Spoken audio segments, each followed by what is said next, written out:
Certainly want to come out on the right side. Foul por el lado derecho. Both at bats. He got the weak fly ball to center, and then after 6 pitches to Ketel Marte on the 7th, he punches him out for out number 2. Final game of this 4-game series. Padres trying to earn the split. Last night's game got away in the 5th inning. Although Perdomo gets in, takes a fastball, strike nothing at 1 inning, got away when this guy hit a grand slam. Kind of a 2-out backbreaker in the top of the 5th. It's like a 2-0 game to a 6-0 game. Slow grounder to first base. It'll go right over the bag. Gobbled up by Arise, and he steps on first. 10 to 1-2-3. Top of the 1st inning for Randy Vasquez. Nothing doing for the D-backs. Padres coming up against Rodriguez on.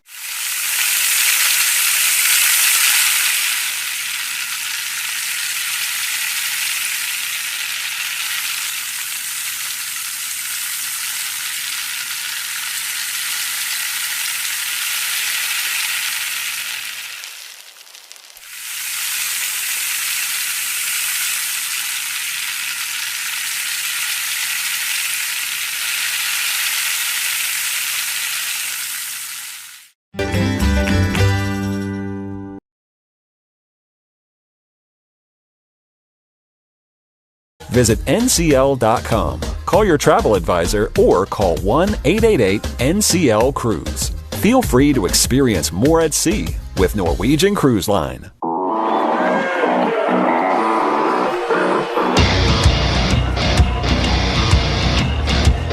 Hey, Padre fans, just like you, my pets are family. That's why I trust Petco for the food they love and the services they need to stay happy and healthy, all at great prices. Petco, official pet partner of the San Diego Padres. The score, bottom of the 1st inning, Fernando Tatis Jr. leads off, and he takes a fastball inside from the lefty Eduardo Rodriguez for ball 1. Rodriguez not going to burn it up there in terms of velocity. He'll be low 90s with both fastballs. 1-0 pitch in the air and foul out of play right side. He's also got a changeup, a cutter, and a slider for Rodriguez this year. Good strikeout numbers, good walk numbers. Very good job limiting hard contact. That's kind of how he makes his living when he's going right. Pitches a changeup outside, 2-1. And in his last start, he was not going right. 4th of July at home against Kansas City. Didn't get out of the 5th inning. Gave up 9 runs on a dozen hits, including 3 home runs. Tatis swings and misses at that change. And the count is 2-2. The 9 runs allowed tied his career high. He made 5 starts in June, gave up 7 total runs. And he gave up 9 the other day against KC. Baseball is cruel. 2-2 launched in the air to left field. Gurriel is back to his left. He's got room, and he makes the catch, 1 away. A little bit off the end on the fastball. Only throwing about 92 miles per hour. And it's a good stroke from Toddy, but we get our first look at it. Got in on him just a hair. Good pitch to attack. Fly ball to left. So 1 out, nobody on for Arise. Lefty to lefty against Rodriguez. And a fastball well placed on the outside corner for a strike, 0-1. Vinny Pasquantino got him twice in that game. And Mark Canha also homered against him his last time. Here's the 0-1 pitch. Arise hits it on the ground. Snagged by Rodriguez. Nice play. And the long throw to first is in time from atop the mound. 2 down in the bottom of the 1st inning with Manny Machado coming up. So had a home run trouble in his last start. Padres, of course, don't really hit a lot of home runs. They get about as little of their offense from the long ball as any team in baseball this year. Yeah, at the bottom in terms of percentage of offense from the home run. And I guess if you're Eduardo Rodriguez, you feel good about that. Here's Manny with 2 outs, nobody on in a scoreless game. He takes a fastball a little bit in, 1-0. Looked good, didn't get the call. I think the catcher, Herrera, might have said something about not getting that call, and then Manny shot Herrera quite a look. Here's the 1-0. And Machado takes high. 2 balls, no strikes. There is more dialogue down there between those two. Rodriguez works from the extreme third base side of the rubber. And the 2-0 to Manny is at the bottom of the zone, and a called strike, 2-1. They sort of dropped that changeup in there. Rodriguez in his 2nd year with the Diamondbacks, last year just marred by injury. Signed a 4-year contract with them, didn't debut until late summer. 2-1 pitch way outside, 3 balls and a strike. Season debut came last August 7th, had a lat strain suffered in spring training, and made only 10 starts his first year with the Diamondbacks. 3-1 to Machado, 2 outs, nobody on, no score, first inning. The pitch. And Manny fouls it back towards Tony. And a full count, 3-2. Had some steam on it. Would have been a good one to avoid. Yes. 3-2 to Machado. Rodriguez deals. And Manny swings, laces it to left center. Gurriel shaded towards the gap, but he's not going to get there. One hops up against the wall. Gurriel's got it. Sends it to second base. Machado slides in feet first. He's safe, and a 2-out double. Tell you almost could sense that coming. We got behind 3-1. Manny fouls the 3-1 pitch straight back. Went back to that changeup, and Manny was ready. It was a good pitch. It was down and away. Just the IQ on the hitter right here was just too high. 2-out double for Manny Machado. That was the Padres' first hit of the game, brought to you by Frozen Ropes Travel Ball. Free tryouts are underway for ages 7 to 14 with Coach Kurt and his Frozen Ropes team. Check them out at SanDiegoFrozenRopes.com. That's SanDiegoFrozenRopes.com. Machado, like Corbin Carroll, doing the DH duties today. A couple of guys that don't often do it, although Manny more frequently this year than Carroll. This is the 9th time this season Manny has been the designated hitter. Coming into this game, 3 for 30 as a DH this year. But a double in his first at-bat here tonight. Sheets stands in, lefty to lefty against Rodriguez. First pitch coming is low and away, ball 1. And despite the fact that Rodriguez is a southpaw, left-handed hitters have absolutely torn him apart this year. Left-handed hitters are basically Aaron Judge against Eduardo Rodriguez this season. 1-0, Sheets swings, grounds it foul right side. They are hitting .352 against Rodriguez with an OPS over 1,000. That's basically Aaron Judge, maybe even a little better. It is. No lies told. It's quite a visual for Rodriguez every time he faces a left-handed hitter. Manny on second, 2 outs, no score, first inning. And the pitch to Sheets fouled straight back on a line, 1-2. Interesting for Sheets. I mean, it hasn't really mattered. Actually hitting a titch better against left-handed pitching than right-handed, but 264 from the left-hand side, 260 against righties. Been a huge part of his improvement and the ability for the Padres to leave him in there every night. 1-2 pitch hit off of the leg of Rodriguez, ticks over towards the third baseline. That'll be a base hit. So that batting average for left-handed hitters goes up against Rodriguez, although this one some good fortune as it ricocheted off the foot or the leg of the pitcher and kicked over towards the third baseline. They'll come out to check on him. Manny advances to third, and so you've got runners on the corners, 2 outs here in the bottom of the first inning. Ball hit hard. Catches the right foot of Rodriguez. Infield single for Gavin Sheets keeps the inning alive for Xander Bogaerts. How much was he not bothered by that? They won't even do the perfunctory warm-up pitches with the trainer standing there. No need to waste any pitches. You're going to check on him. He says he's good. We'll move on. He says, I'm 32 years old. You got me on the shoe. I'm fine. And Torey Lovello and the athletic trainer head back into the third base dugout. Xander Bogaerts will be the batter. He and Rodriguez won a World Series together in Boston back in 2018.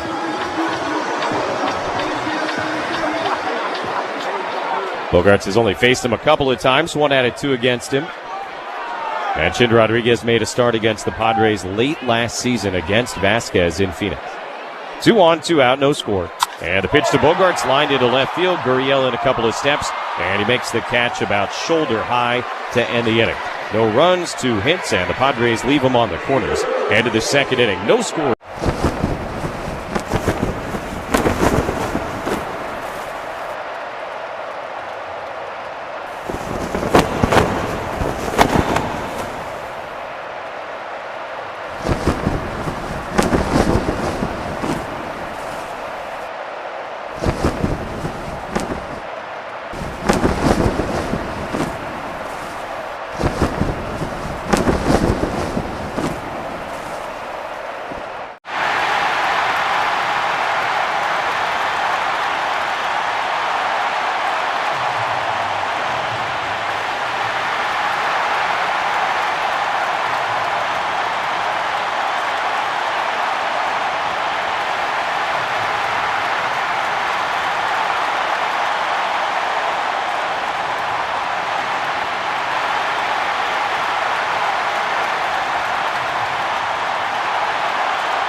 tickets, and gift card with purchase promotions on doors, windows, and a lot more. Dixie Line, a trusted name for over 100 years, helping San Diego fix it, build it, and enjoy it. Top of the second inning, the trusted will score is the Padres nothing and the Diamondbacks nothing. Josh Naylor got the night off last night, leads off, and the left-handed batter takes high, ball one. Naylor, they say, is not injured, but, he's a little beat up. That's what they're saying about Josh Naylor right now. So they gave him the night last night. Diamondbacks rolled, fouls this one back 1-1. They put Tristan English over at first base yesterday, his major league debut. English 0 for 4, a couple of strikeouts. Did collect an RBI on a ground out in the 8th inning. Played a nice first base, too. Had a lot of action over there. But Naylor back in, and a very dangerous hitter, certainly, as takes a good-looking breaking ball that is called a ball, maybe a little bit outside, and now 2-1. Naylor, the former Padre and erstwhile Cleveland Guardian, a free agent to be after this season. 2-1 pitch is fouled back 2-2. He's their leading hitter, 296, 11 homers, 58 runs batted in, and the fourth leading hitter in the National League entering play today. Numbers at home much better than on the road, as you might expect, playing at Coors Light Chase Field. 331 in Phoenix, 260 on the road this year. Answering a lot of questions coming into this year if he can fill the shoes of Christian Walker, and he's done that. 2-2 is the count. Vasquez out of his windup delivers, and Naylor takes in the dirt, ball 3. He, of course, is very high on a list that includes the dude on deck, Eugenio Suarez, in terms of the trade deadline and whether those guys will still be in this uniform come August. They've got a lot of really interesting pieces. Here's the 3-2, and Naylor checks his swing, takes down and in. They appeal he didn't go, and a lead walk here in the top of the second inning as we pause 10 seconds for station identification on the Padres Radio Network. KWFN and KWFN HD1 San Diego. What's up? This is Jeremiah Estrada. You're listening to Padres Baseball on the Padres Radio Network. And Odyssey Sports Station. Top of the second brought to you by Sinley Food. Ignite your taste buds with the freshest flavors at Sinley Food. Discover authentic ingredients at 4665 El Cajon Boulevard, the Cook's Asian Resource. No score second inning. Suarez takes a fastball strike, 0-1. Suarez hit his 29th home run of the season in last night's game. Naylor at first, and nobody away here as Arizona looks to scratch first against Randy Vasquez. The 0-1 pitch. Suarez hits a ground ball up the middle. Bogarts charges it, has it. Flips to second one. Cronenworth's turn is in time, and a double play. Developed a little bit slowly, but nicely done by both middle infielders. And just like that, 2 outs, nobody aboard. Junior Valentine seemed to take a long look before he made the out call. They will not challenge. Throw beats him barely, and the Padres get the friendly 6-4-3 double play. There's bang over there. And you're right, the first base umpire took a moment to sort of recreate it in his mind. Here's a fastball strike, 0-1 to Gurriel. That's what it looked like. Hey, better that than rush it. 100%. Good little dramatic cliffhanger moment there. 0-1 to Gurriel. Vasquez delivers, and a chopper snagged by Randy as he hops off the hill, runs it most of the way. Flip to a rise is in time, and that's all for the Diamondbacks here in the top of the second inning. Nothing doing, no score after 1.5.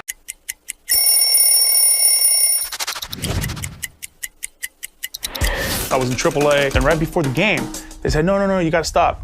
You need to hurry up and go to Cincinnati. You're about to go play a game there. You got 45 minutes till the game starts. So I get in my car, and I start driving, and all I keep thinking about is, which jersey are they wearing that night? So when I get to the locker room, I see my jersey hung up, and love the white jerseys, just the stitching on it, the old school feel to it.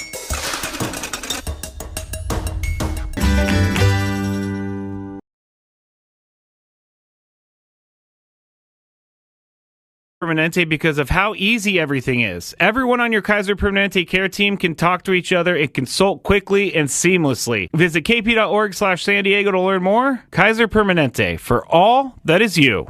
No score as we get to the bottom of the second. Bottom of the second is brought to you by Symbiotica, the official wellness partner of the San Diego Padres. Take charge of your health with premium supplements. Visit Symbiotica.com.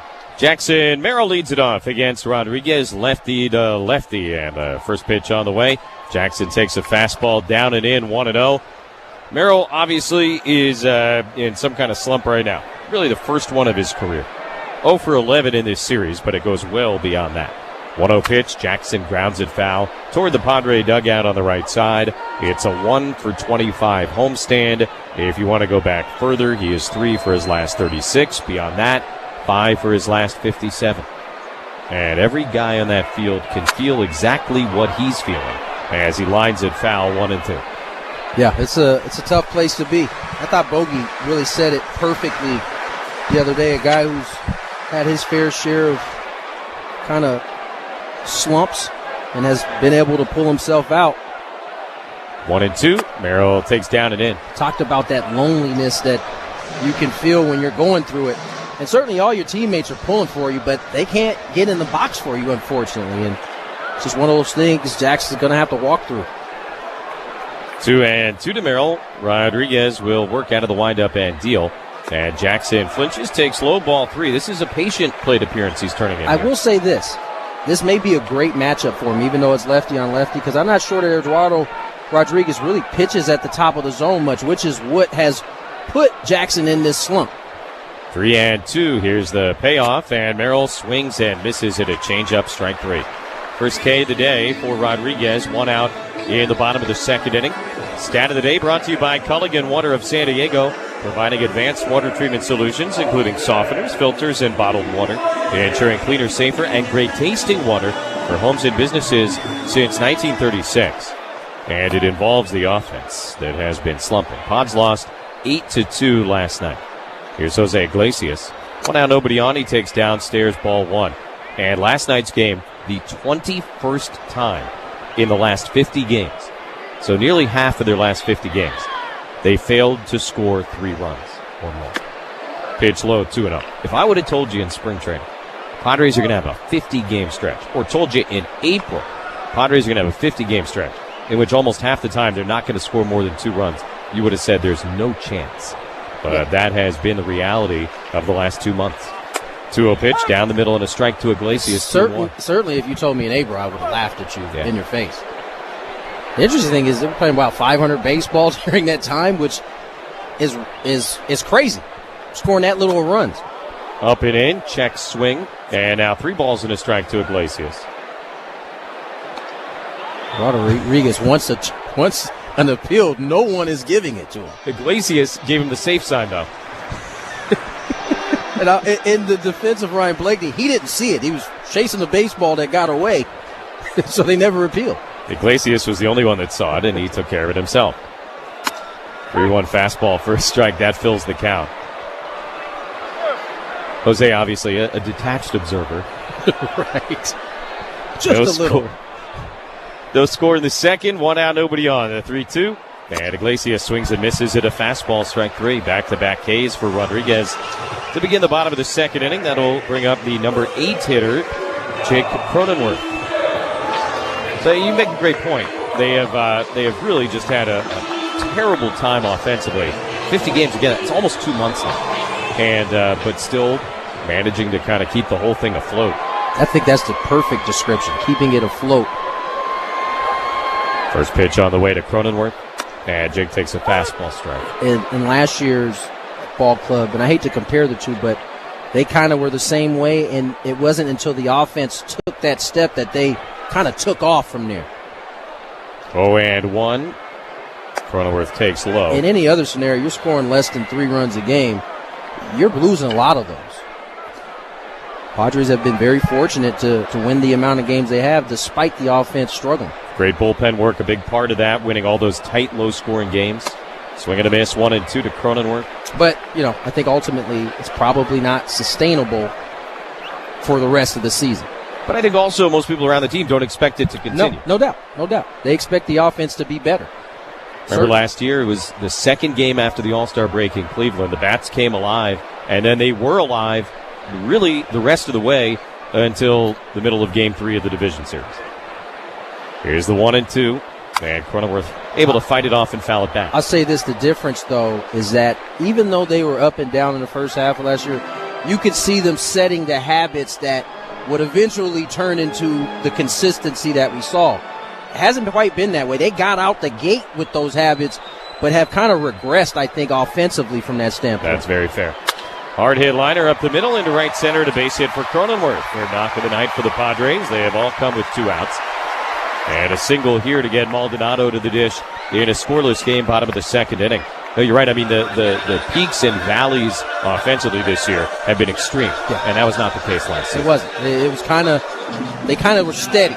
And then they just took off in that second half. And so I don't know that they can depend on that type of second half if the offense can't quite get to those habits and really build from there. Cronenworth, big lead at first, and the pitch to Maldonado is high, ball 1. Padres looking to kickstart something here at the bottom of the order. Martin hitting 179 with 4 home runs, all of which have come on the first pitch of an at-bat. 1-0, Rodriguez delivers and misses downstairs with a changeup. 2-0 on Maldonado.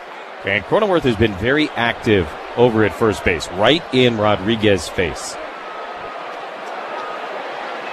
Rodriguez traditionally in his career has done a good job holding runners, preventing stolen bases. A little less good this year.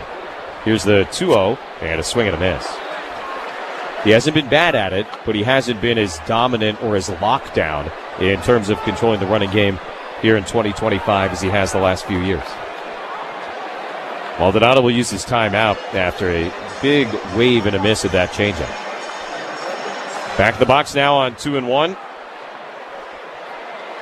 Cronenworth, pretty big lead again at first base. Rodriguez checks him twice, and he'll throw over. Jake got a good read, goes back in standing up without a tag from Naylor. First disengagement of the plate appearance. You know what would be weird about the All-Star break next week? I won't say the word disengagement one single time. No, you won't.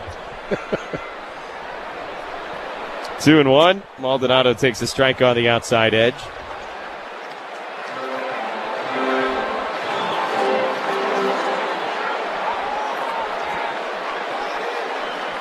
Cronenworth is 2 for 3 stealing bases this year. Just trying to distract Rodriguez, I think. Big lead. Doesn't throw over. And outside, ball 3 to Maldonado. Almost trying to force a throw over. Eduardo Rodriguez not willing to throw over at this point. Cronenworth obviously will be running here on 3-2. Rodriguez does have a disengagement to play with if he wants to throw over again. Comes home, Cronenworth runs, and Maldonado pops it up. Foul ground, first base. Naylor over towards the dugout, has room, and he makes the catch in front of the Padre bench to end the inning. No runs, a hit. Jake left on base after 2 innings. No score against the Diamondbacks.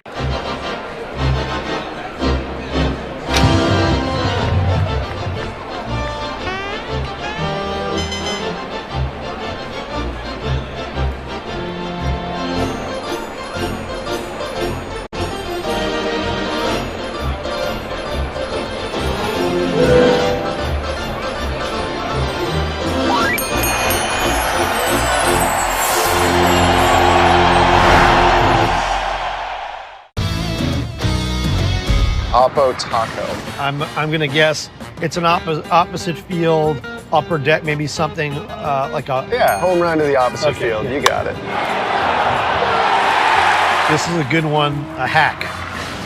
I don't know. I mean, is it the same as like the layman's term hack, like a bad chef? You've guessed correctly. Okay. Someone's a hack. You know, someone that's just nailing it in. Yeah. They're not putting their heart into it.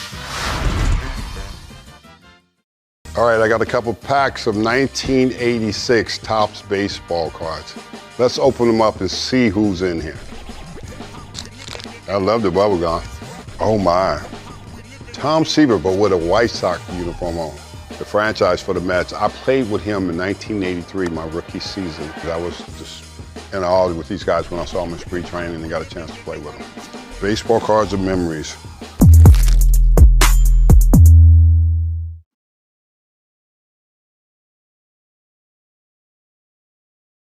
pound of fat every day, fast and easy. No injections, no exercise, no calorie counting, just real food. Visit sdfatloss.com. Results may vary.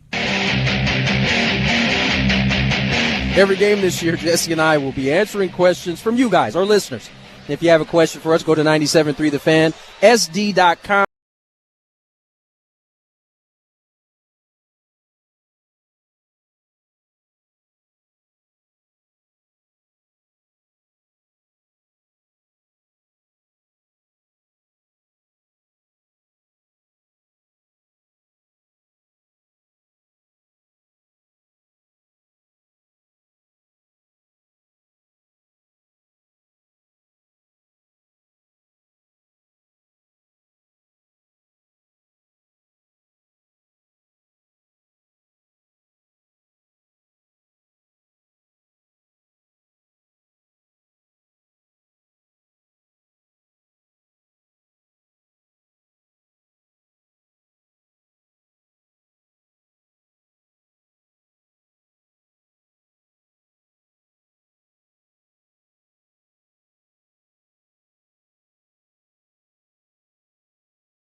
Of reaching safely in 10 consecutive games. Ball and 2 strikes to him right here.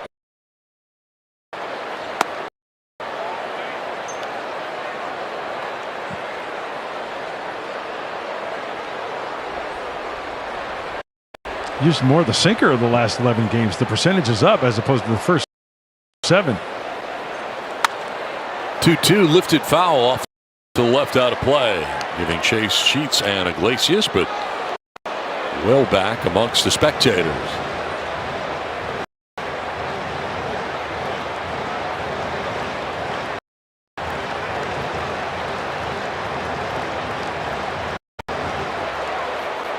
And with his first hitter here, the 3rd inning, this would be pitch 34 for Vasquez. And another deep count right here for Randy. 4th. Count him 4th. 3-ball count. Thomas waits on deck here for the Snakes as they bat in the visiting half of the 3rd inning. In fact, Donnie, to be exact, that's the 4th 3-2 count. Full count for Randy. And that's ball 4. He loses him. 2nd walk allowed by Vasquez. And it's a leadoff walk again. Had that in the 2nd inning. Quickly erased, though, on a Suarez double play. They'll have to work again after a leadoff walk.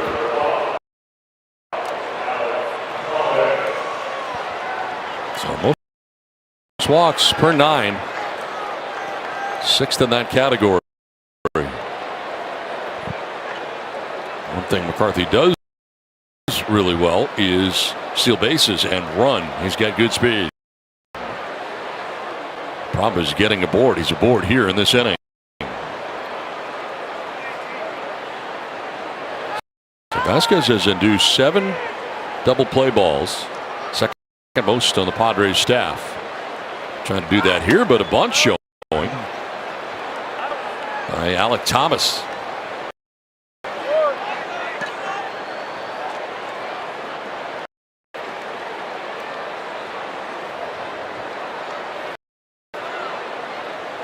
McCarthy with 20 or more stolen bases the last 3 seasons.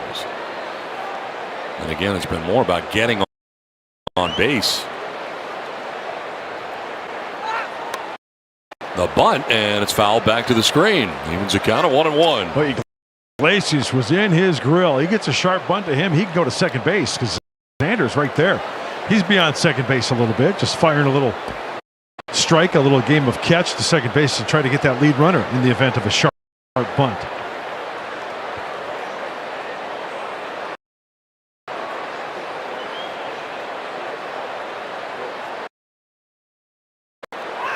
Thomas squaring again, pulls it back, takes ball 2. Got to throw a strike in that situation. You see a guy squaring? Fill the zone and charge. Snakes are 4th in Major League Baseball in sacrifice bunts with 18.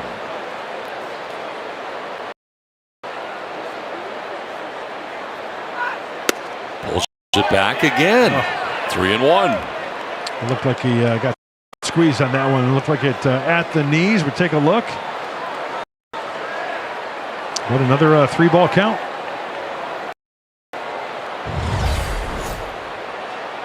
He recognizes it, pulls it back.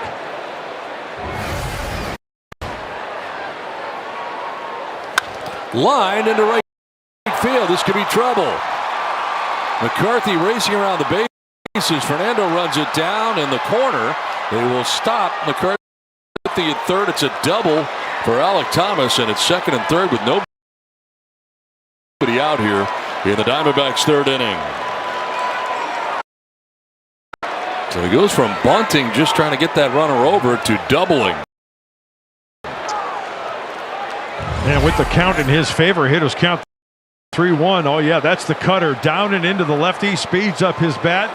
A rise out of his reach. Now McCarthy on first base. He's going all the way. You got to pick up your coach now. Full stride, stop sign, brakes work. Randy Vasquez has got some work to do with nobody out.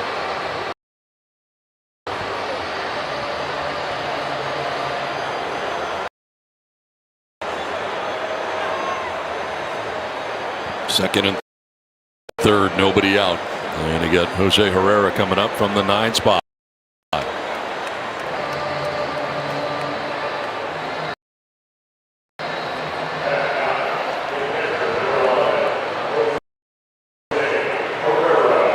So the Diamondbacks trying to make some noise here in the third inning and take advantage of that leadoff walk. 188 average for Herrera into his 42nd game of the year.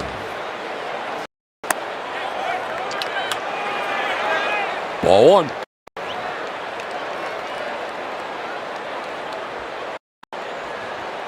So the Diamondbacks with another extra base hit. 7 of the 8 hits they put together last night were extra base hits. We were talking about their slug as well. 4 home runs in last night's game.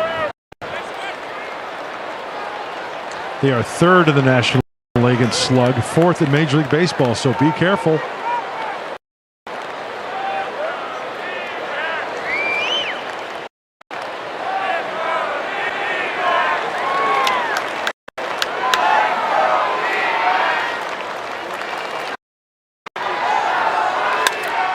To right field. Fernando is coming in to make the catch, tagging in, trying to score from third. McCarthy throws up the line, and the Diamondbacks take a 1-0 lead.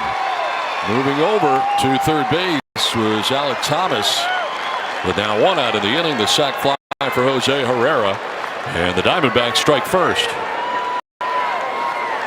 Fernando sized it up nicely. He did everything very well as far as his high pop fly back to the pitch there out in front. Now Fernando eyes it, and as he catches this one, watch him coming in towards home plate, but it's on the third base side. Both of them advance. Thomas to third. Flips the order over, and Corbin Carroll getting his second look at Randy Vasquez. Carroll flied out to center in the first. 0 for 1. Infield in all the way around. And a pitch in there for a strike. Change up that time. The lip of the grass all the way around from Iglesias to Arise.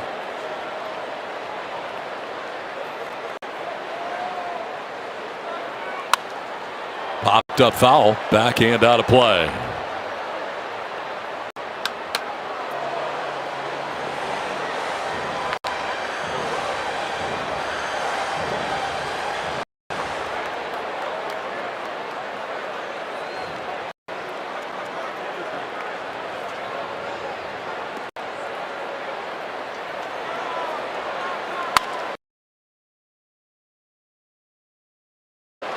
Fly ball, center field. Merrill in a few steps.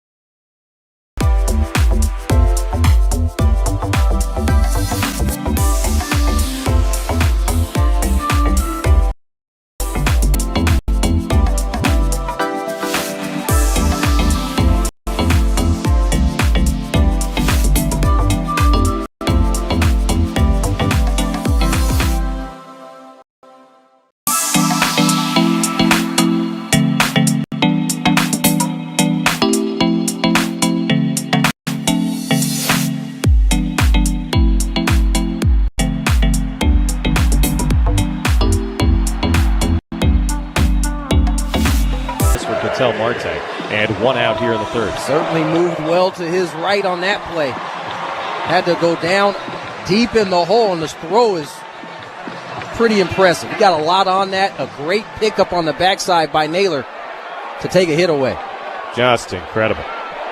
So now Machado, 1 out, nobody on. Padres down by a run here in the third inning. Manny swings, sends it in the air straight away left field. Gurriel in a few long strides, and he makes the catch, 2 outs. Here comes the lumber, brought to you by 1-0 to Sheets. The pitch is a good breaking ball and a called strike, 1-1.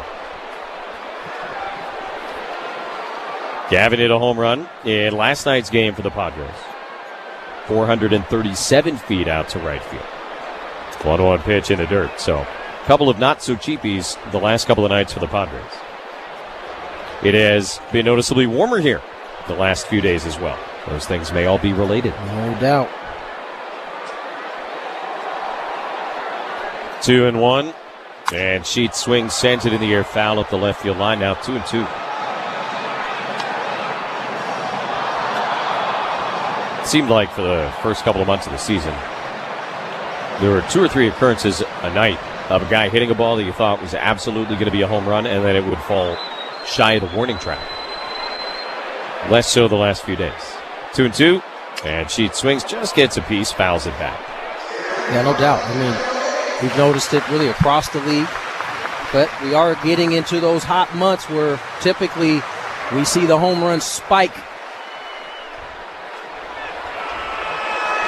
2-2 to Sheets again. Rodriguez stares in. Now out of his windup, he deals. And Sheets grounds it foul right side. Just you wait till that big road trip coming out of the All-Star break. Hot, hotter, hottest. Right. That's a great description of where we're going. Washington, Hot. Miami, St. Louis. Hotter, hottest. And I know there's a roof in Miami, but it's plenty hot. Right.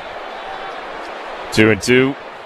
Sheets lines it the other way into left field and a base hit. 2 for 2 on the night. Continues to excel against left-handed pitching. And a man aboard for Xander Bogaerts with 2 down here in the third inning. Knock it off, Gavin Sheets. Fastball up and away. They try to go up, and this is just a pure stroke. On top of the heater, lines it in the left field. A little 2-out knock for Gavin Sheets, his second of the game.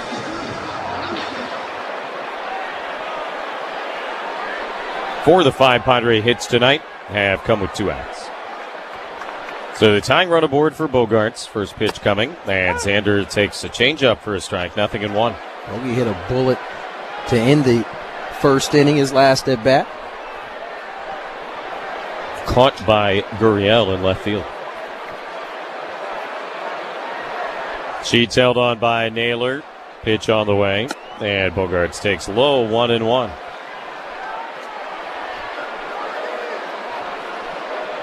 In part because of the injury situation last year, Rodriguez only started that one game against the Padres. Game 161 last season.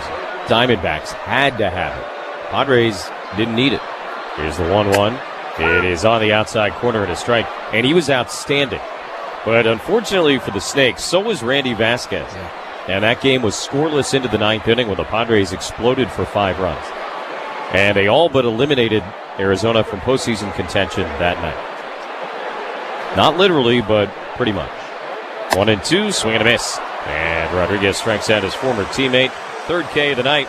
And that is it for the Pods here in the bottom of the 3rd, but they get 1 on the Fernando homer. And we'll head to the 4th inning.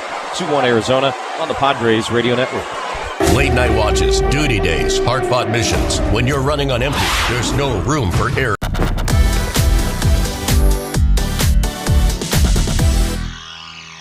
And you're just too stylish to have superstitions. Zero. I can't do it. Too many collared cleats, too many gloves, too many wedding gloves, too many bats. I do put on my right glove first, then the left, then the thumb guard, then I put on my leg guard, my elbow guard. Anything you put on first? Nah, not really. Nothing? Nah. I like to say I'm not superstitious, but a little stitious.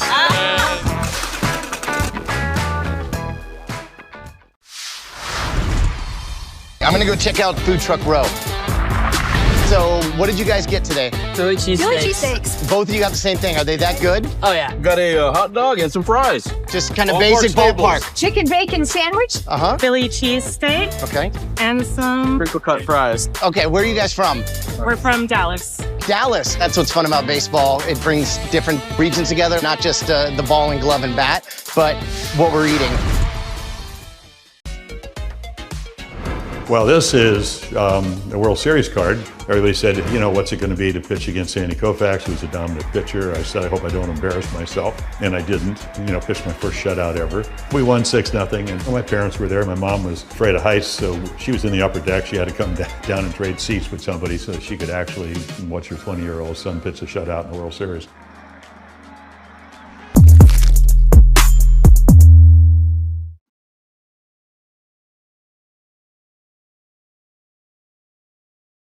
Diego Odyssey stations and the Padres Radio Network. We're your home team for estate planning.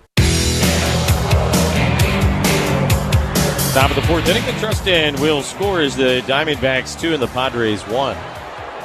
Arizona got 2 last inning. Padres answered with 1 on the home run by Fernando. Here's Lourdes Gurriel Jr., the only Diamondback not to bat last inning.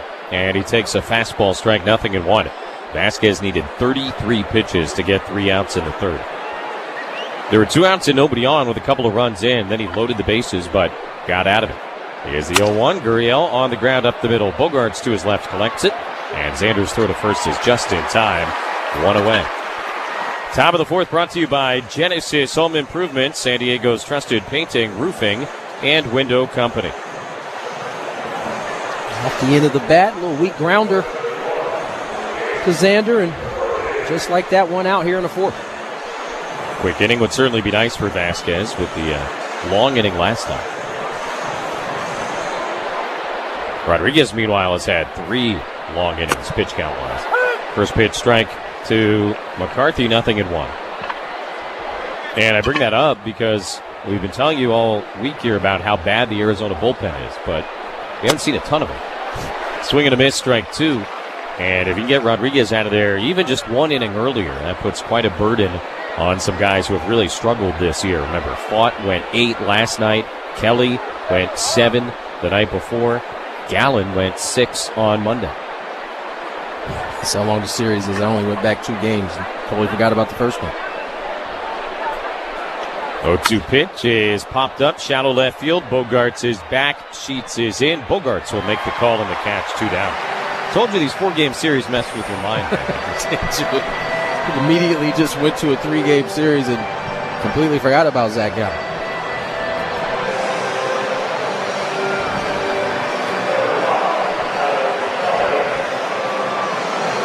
McCarthy pops out. They play the theme to The Office. He's from Scranton, Pennsylvania. He's never heard a Dunder Mifflin joke in his life. Never. Thomas shows bunt, pulls back, takes low, ball 1.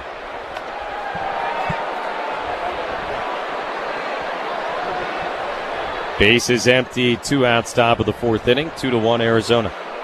Thomas doubled and scored his last time, now 2 for 8 in the series.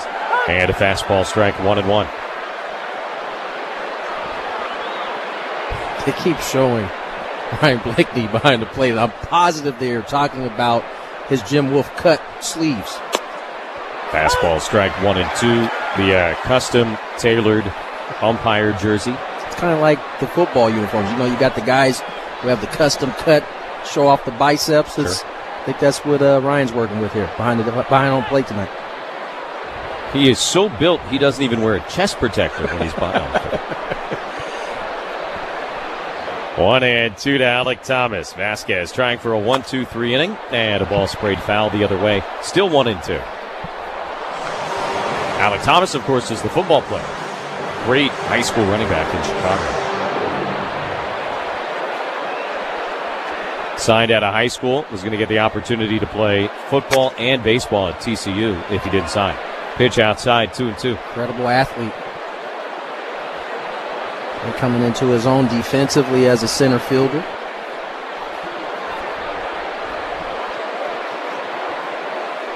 Two outs, nobody on. Vasquez, very long look in. Now the 2-2 pitch, and just got a piece, fouled it off at the plate. Thomas knows a little something about weight training, not just from his football background, but his dad, Alan, was the longtime strength coach for the White Sox. So he grew up around the game, got to be around those guys, talks about meeting Jim Thome when he was a kid and kind of being exposed to it all. Hard hit grounded the other way, and Iglesias can't get there. Just kind of a hot shot under his glove as he went to the backhand. Alec Thomas 2 for 2 as he puts a single the other direction. And the inning will continue for the number 9 hitter, Jose Herrera. I don't know that Jose saw this off the bat. He reacted pretty late. He actually was going the other way when he first off the bat, but 2-out knock for Alec Thomas. Really hard hit ball. So no room for error there. Right. And way outside off the glove of Maldonado. That goes to the backstop. Thomas advances to second base and ball 1 on Herrera. I think that's the point, right? It was hit so hard you didn't have room to take a false step anywhere. This right here will go down as a pass ball. Just a missed catch there by Maldonado. So a guy in scoring position, 2 outs. 1-0 to Herrera. Vasquez deals, and a rifled shot foul on a line up the right field side, 1-1.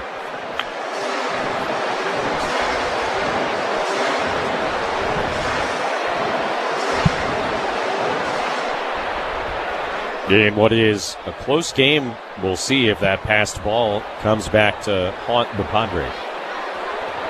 1-1 to Herrera. Vasquez delivers, and it's in the air to center field. Merrill tracking it. He's got room, squares it up, and he makes the catch to retire the side. No runs, a hit, and a man left at second base. Middle of the fourth.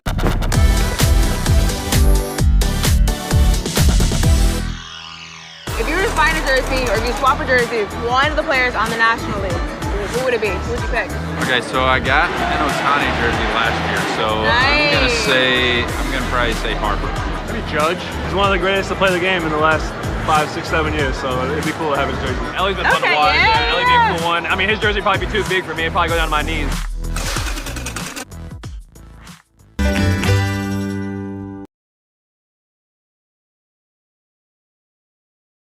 I'm Jeff Chapin, General Sales Manager over at DCH Honda Mission Valley, and here at the dealership, we're full of big savings, baby. From rugged trucks to sleek SUVs, you'll find a ride, just ask for me. DCH Honda of Mission Valley, driven by deals, powered by people.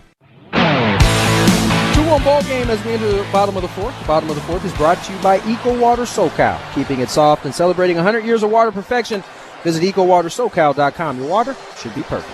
Merrill, Iglesias, and Cronenworth, 6, 7, 8 coming up for the Padres here against the lefty Eduardo Rodriguez. Diamondbacks with a 2-1 lead. Jackson hit 5th the last couple of nights, batting 6th here tonight. This is the lowest he has hit in the batting order since last September. Just trying to get something going here. Lefty to lefty against Rodriguez. And a first pitch on the way. Merrill takes low, ball 1. So Jackson, though he struck out his first time up, had a really good patient at bat. Spit on some pitches, didn't really chase anything. Just unable to connect when he got to 2 strikes. 1-0, and he takes inside again. 2 balls, no strike. It's interesting because Rodriguez really has an attempt to use the top of the zone. We've seen him use it on other hitters, just not Jackson to this point. But they are trying to stay in on him. Here's the 2-0. And Merrill takes low, ball 3. Really focused on the inner half of the plate with Jackson, and Rodriguez has fallen behind 3-0. From the third base side of the rubber, Rodriguez deals, and Merrill flinches, takes on the inside corner. That's a strike, 3-1. Trying to crowd him, not trying to let Jackson get any extension at all. Now the 3-1 pitch. Merrill swings and misses at a good changeup. So from 3-0 to 3-2. First pitch he's chased really out of the zone. Moves the count to 3-2. And it is a good changeup from Rodriguez. Here's the payoff.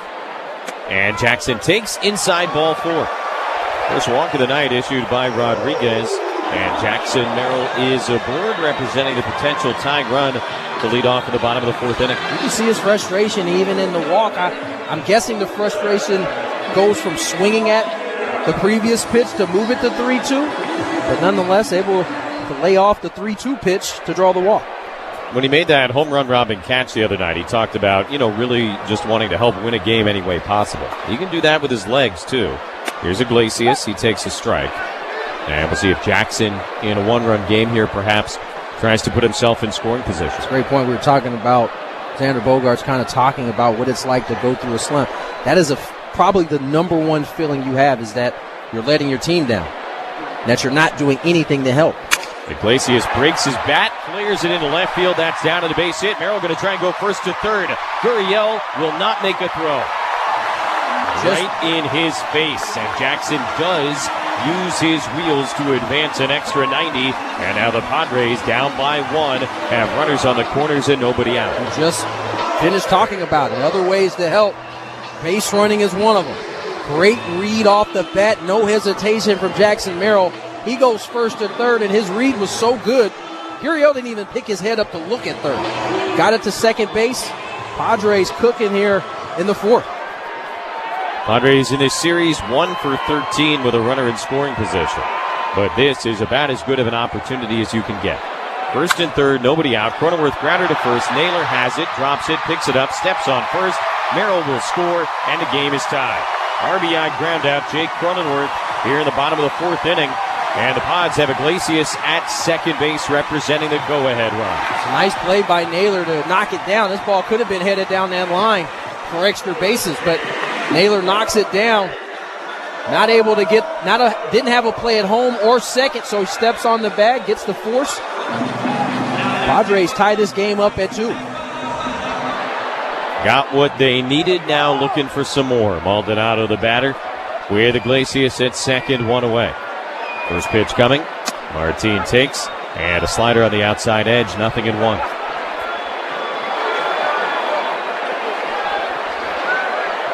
Maldonado fouled and Naylor to end the second inning.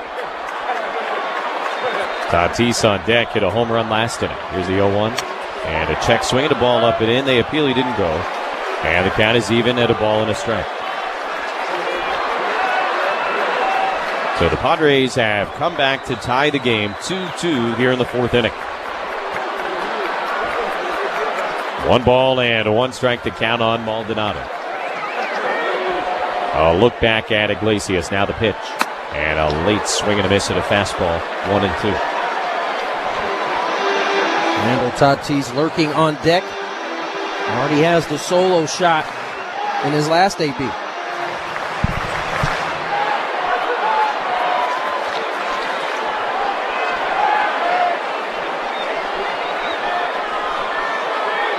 One and 2 to Maldonado, the pitch. And Martin kind of fists it in the air right side. Naylor goes back, makes the catch. Second out of the inning, Iglesias still at second base. And here comes Tatis. God, he took a cutter down but middle and just hit a laser beam off the low wall behind the center field wall. You know what else I noticed? Early in the year, a lot of two-hand finishes. That particular one was the one hand. Probably see more two-hand finishes nowadays versus what we saw from Toddy when he first came up. Catcher Herrera was just out there visiting with Rodriguez. Obviously, he got a base open, a rise on deck. Fernando took him out last inning. So you got to figure they were discussing how exactly they wanted to attack Tatis, how careful they wanted to be with Tatis. 2-2 game, Iglesias at second, 2 outs. Look at second, now the pitch. And Fernando takes inside, ball 1. Tatis flew to deep left field in the first inning and hit a 420-foot home run in the third inning. So twice tonight he's hit Rodriguez well. 80th pitch of the night for the Arizona left-hander about to be delivered. And Tatis lifts up the hands, takes inside, 2-0. Put himself in an aggressive count here. It's either going to be a changeup or a cutter coming from Rodriguez here.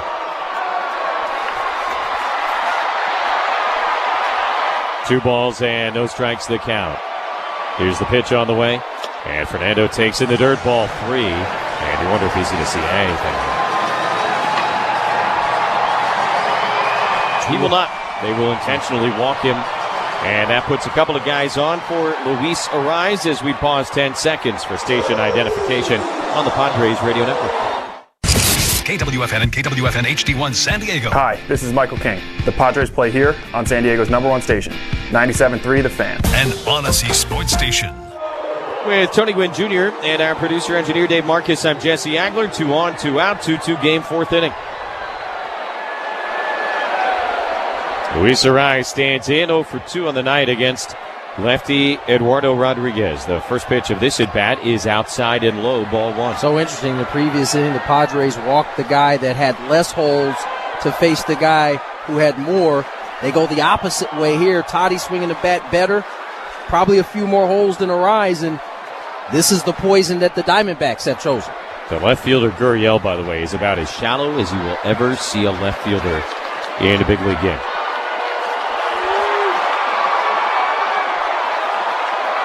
Tatis at first, Iglesias at second, 2 down. Tie game, 4th inning. 1-0. Here's the pitch. And Ariz swings, pops it up. Shallow left center field. What do you know? Thomas coming on. He'll make the call. And the center fielder makes the catch to retire the side. Padres get a run on a hit. They leave 2 guys. And after 4 innings, a 2-2 game.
Texas. This is the Graham Slam Burger. So 2 patties, brisket, caramelized onion, American cheese, ranch aioli or ranch mayo, if you will. Oh yeah, we're in Texas. Yeah.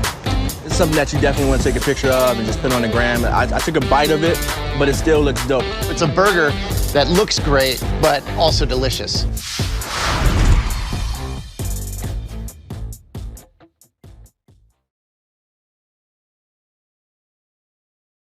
By any of their 25 locations and scan the QR code for your shot at an awesome prize. Every customer who plays gets entered into a drawing to win an annual Magic Joe membership. Soapy Joe's. Good, clean, fun. Top of the 5th inning and the top of the order for the Diamondbacks. 2-2 game here on this lovely Thursday evening. Padres trying to earn a split in the 4-game series. Corbin Carroll starts things off. He takes in the dirt, ball 1 from Randy Vasquez. Ketel Marte on deck, and Geraldo Perdomo after that. Today's question of the day is brought to you by Kaiser Permanente. 1-0 pitch is a strike. If you have questions about your health, visit kp.org/San Diego. Kaiser Permanente for all that is you. Louis in Mira Mesa sends in tonight's question. 1-1 pitch popped up behind second base. Bogart's back onto the outfield grass. He'll call everybody off, and while backpedaling, make the play. 1 out here in the top of the 5th inning. And Louis says with the ABS challenge system coming to the All-Star game on Tuesday, I wonder if you guys think that the challenge system is better than having all the calls automated. This is one of those things MLB has gone back and forth on a bunch in the last several seasons, whether to have the thing fully automated, you've got the technology to do so theoretically, or to put in the 2 challenge per game per side system. Marte takes a strike. I'm convinced after watching the challenge system in spring training that that's the way to go. I think it still allows for the really good umpires that we already have to still be a part of this game. And it doesn't that could get out of hand, having every pitch. 1-1 is sliced the other way and into the gap, down for a base hit. Marte on his horse will get to second base pretty easily as Merrill's throw comes in. And a 1-out double here in the 5th inning for Ketel Marte. If you like ponderous baseball, then you would want the all-automated system. And I know that sounds glib, but I think that's the reality. 100%. If you had every pitch automated, the games would be tough. It would. From a fan standpoint, they would be tough. The game would go along just fine, but it would be less intrigue, I think, from the fans if every call was automated. I think you'd also see a lot more walks. For sure. And nobody wants that. I mean, that's part of the issue now. Perdomo takes low ball 1. One of the 3 true outcomes. And, yes, if it's precise, that's exactly what would happen. Veteran pitchers, the elite guys, Max Scherzer has been very vocal about, his opinion and not wanting it. 1-0 is low ball 2. And, Scherzer says there's some interplay there, right, between the pitcher and the umpire. And, hey, if I show you I can put this right where I want it, I want to get that call, even if it maybe is a little bit off. And you can argue the merits of that. But when people say the human element, that's part of what they're saying. Ball in the dirt, 3-0. And so if you put in the challenge system, you're not totally getting rid of that necessarily. But if there's a big call and a big moment, and you think, you got a raw deal, you have the opportunity to try and get that changed. Right. And if it's and there's none of that kind of give and take with the umpire, that naturally happens anyway, right? An umpire will miss a call and he'll give one back that ultimately a lot of times come close to even out on most days. Now, the fascinating thing would be, because we saw this in the minors the last couple of years, who are the guys who are not allowed to challenge? And there will be guys on every team who are going to be told, hey, you do not have the privilege. Your percentage is too bad. We can't have it. 3-0 to Perdomo is on the outside corner, but called a ball. So 2 on and 1 out. That is the 4th walk issued by Randy Vasquez. 1 intentional, and that might be his night. Padres had double-barreled action in the bullpen. Mike Schilt is on his way out. It'll be an early exit here for Randy Vasquez, 4 1/3 innings. And he departs in a 2-2 game, but the Diamondbacks with runners on first and second, 1 out, and Josh Naylor coming up. This is the Padres Radio Network. Hey, San Diego, it's Woodsy. My family discovered the perfect balance of yin and yang with EcoWater SoCal, better cooking, softer skin, and amazing showers.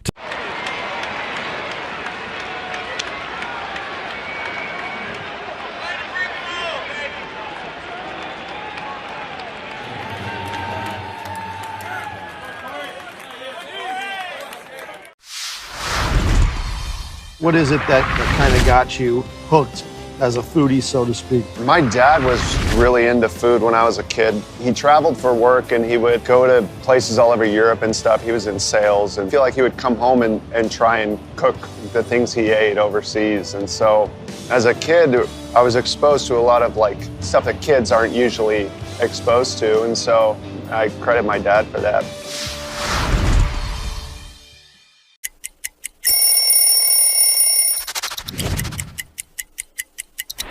I was in AAA, and right before the game, they said, no, you gotta stop. You need to hurry up and go to Cincinnati. You're about to go play a game there. You got 45 minutes till the game starts. So I get in my car, and I start driving, and all I keep thinking about is, which jersey are they wearing that night? So when I get to the locker room, I see my jersey hung up, and love the white jerseys, just the stitching on it, the old school feel to it.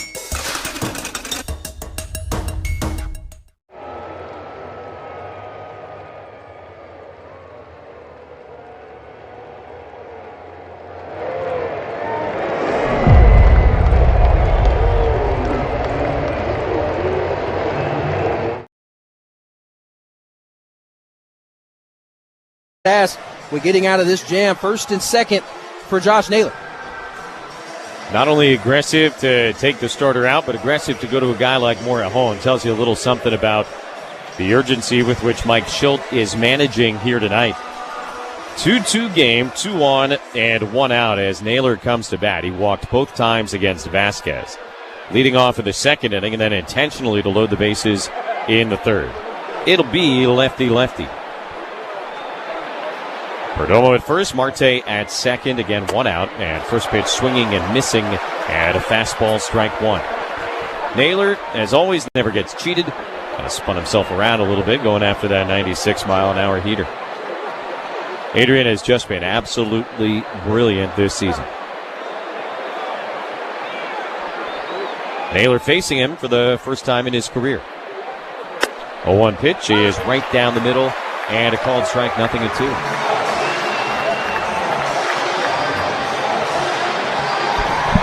Sinkers to get ahead.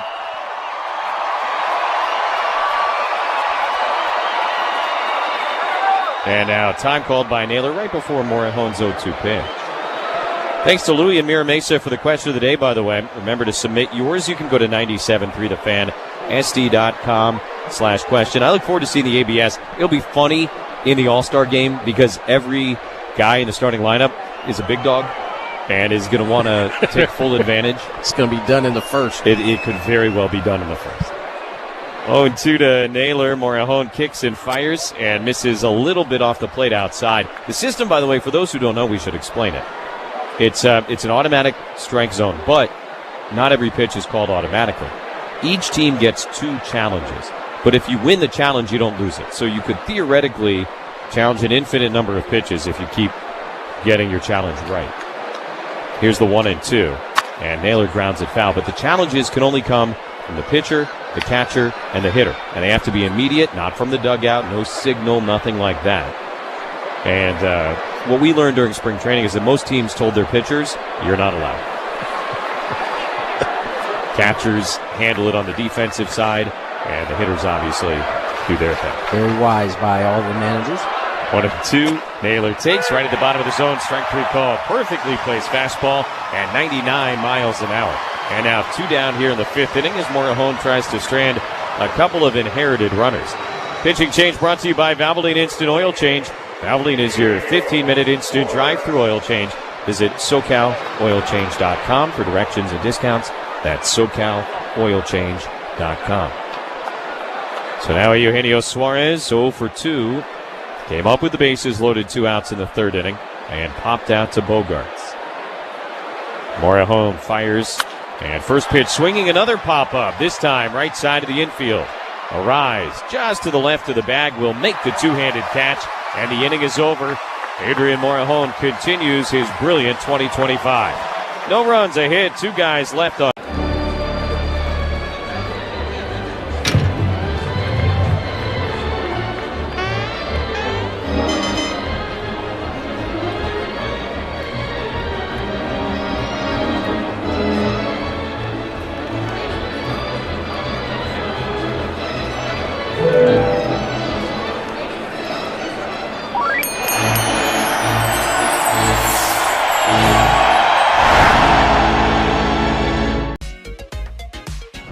Well, this is a World Series card.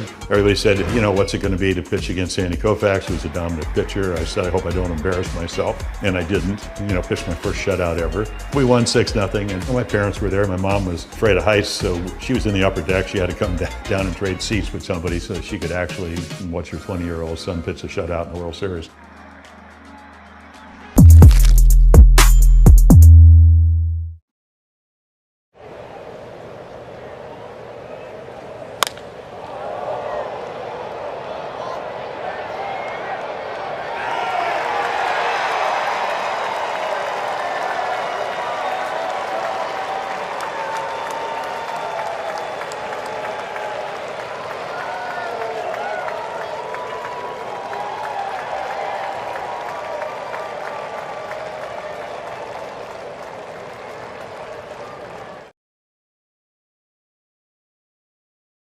Fresh wild yellowtail fillets, $7.99 a pound. Guru Organic Energy Drink, 3 for $5. Huge savings all week. Shop Fraser Farms Market in La Mesa, Oceanside, and Vista. Fraser Farms Market. A better way to shop for a better way to live. Bottom of the 5th inning, the Trustin will score as the Padres 2 and the Diamondbacks 2. Manny Machado will lead off. 3rd time up against Eduardo Rodriguez. He's already doubled tonight. First pitch coming. Manny hacks it in the air to deep left field. Gurriel gonna watch this one. Gonna go! Manny Machado, a go-ahead homer. 16th of this season, and the Padres lead for the first time tonight. It's 3-2.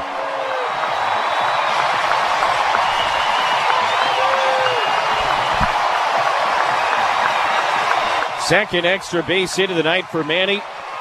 Doubled in the first, and now a home run here in the bottom of the fifth.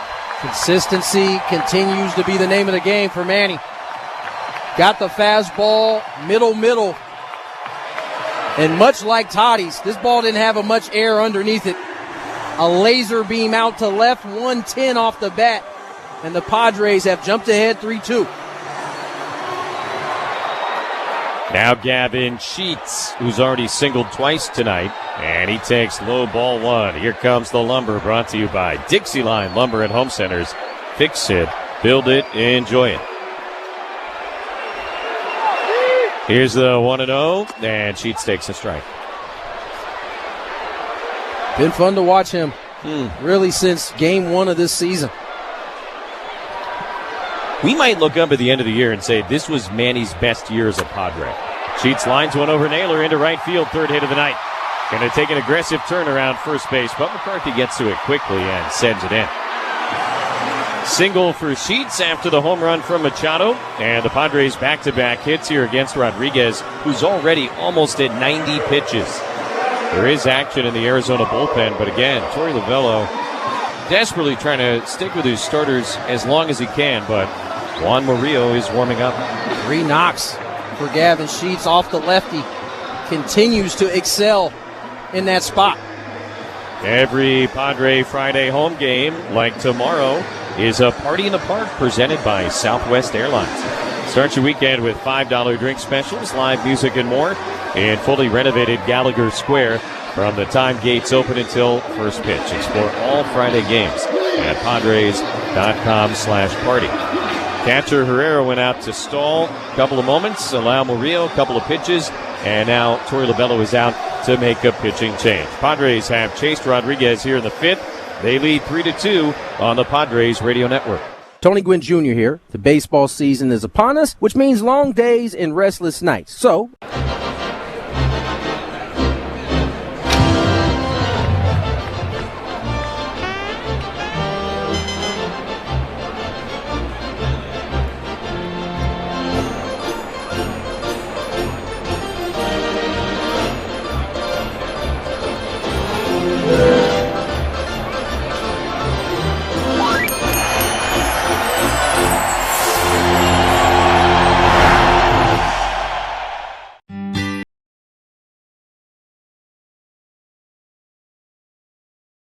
ERA. Pitching change brought to you by Sid's Carpet Barn. Sid's Carpet Barn stands alone as San Diego's floor covering leader. From a huge selection of premium high-end choices to quality budget-friendly options, Sid's has you covered. Padres ahead 3-2, and for the second time this week, Juan Murillo is summoned to face Xander Bogaerts. Came on to go up against X in the 8th inning on Monday, promptly walked him. Then he threw a wild pitch. Then he walked Cronenworth. Somehow got himself out of that. But Murillo, making his 30th big league appearance of the year, has certainly had some command issues. First pitch swinging, though, and Bogaerts pops it in the air foul up the right field line and into the seats. Comes down to the 19th row, a couple of sections beyond the Padre dugout, and that is strike one. Xander has hit in all 3 games of this series, as well as the last one against the Rangers on Sunday. 0 for 2 so far tonight. Pitch on the way. And Bogaerts hits it hard to the ground. Fair up the third baseline. That'll roll all the way into the corner. Sheets is on his horse. He's at third. He's going to be waved. Here comes the relay to the plate. Not in time. RBI double Xander Bogaerts. And the Padre lead is now 4-2. Padres offense tonight showing some life. Tried to come in with the changeup. Should say tried to stay away, but it leaked in. And Bogey keeps it fair just down the third base line because Gurriel was playing so far the opposite way. He had a long way to go. That allowed Gavin Sheets to score from first. Padres add another run. They're up 4-2. Told you the Diamondback bullpen has been decimated by injury. And the guys they got are not that good.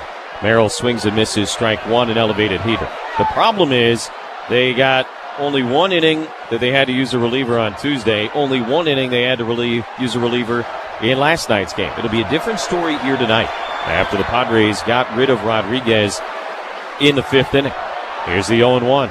Merrill takes way high and a ball and a strike. 3 consecutive hits to start this inning. Padres threatening for more. Bogart's at second. And yes, still nobody out. Homer, single, double. They had a 2-run lead. Here's the 1-1. No, a step off. And Bogart's kind of scampers back to second base.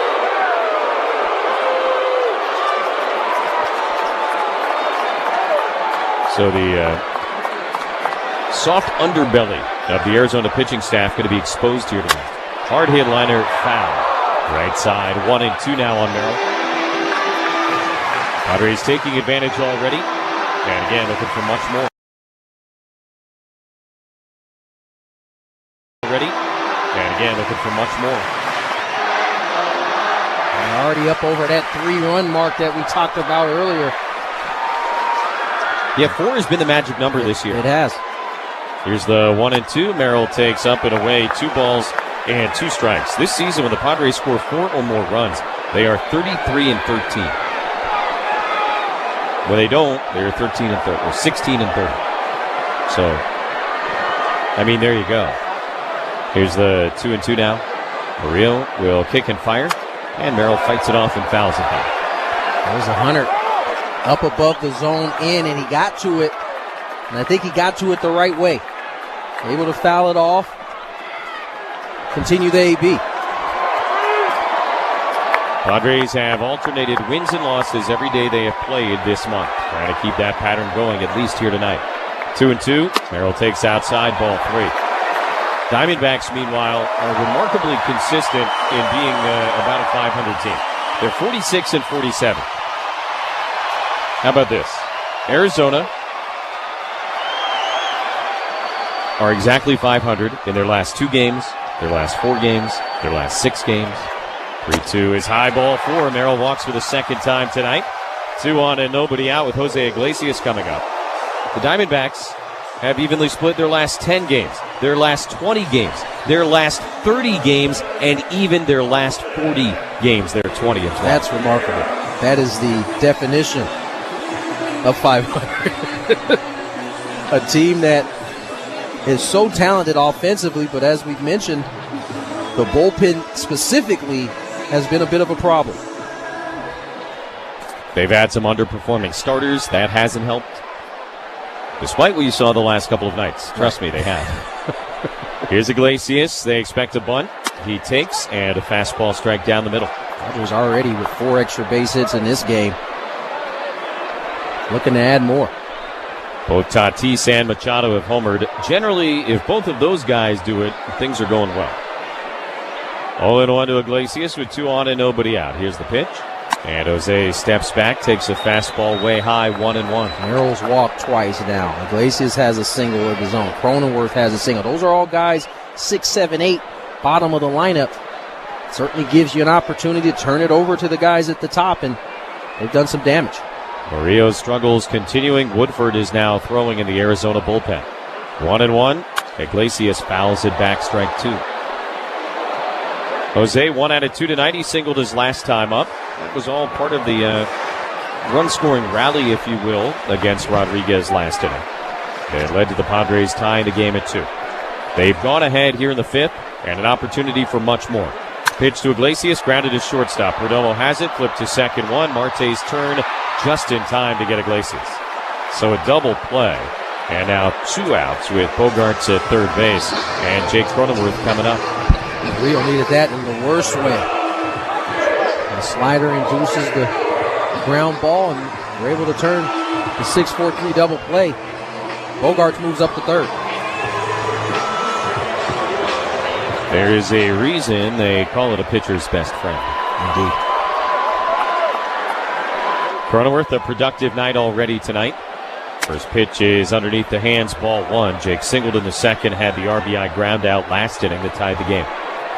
Now it is 4-2 Padres with a runner on third, 2 outs here in the 5th inning.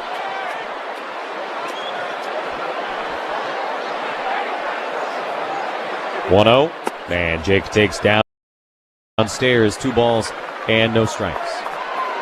Angles the right arm, now he comes set, looking at Bogarts, who leads down the line in foul territory. And the 2-0 pitch is a fastball strike at the knees. 2-1 to Cronenworth. Padres now 4 runs on 9 hits. Diamondbacks 2 runs on 5 hits against Vasquez and Morejon, who it appears will come out to begin the next inning. 2-1 the pitch.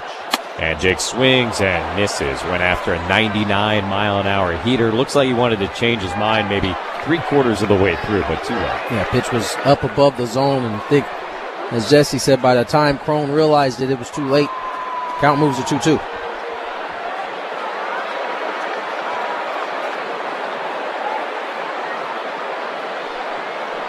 Murillo set and ready. The 2-2 pitch, and Cronenworth takes way away at 99 miles an hour. That's ball 3, and now a full count.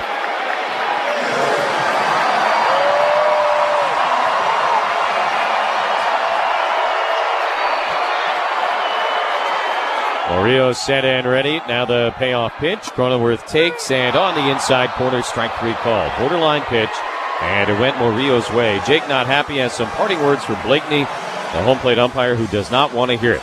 Padres, though, 2 runs on 3 hits. They leave a man at third base. And after 5 innings, it's the Padres 4 and the Diamondbacks 2 on the Padres Radio Network.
First round pick once upon a time.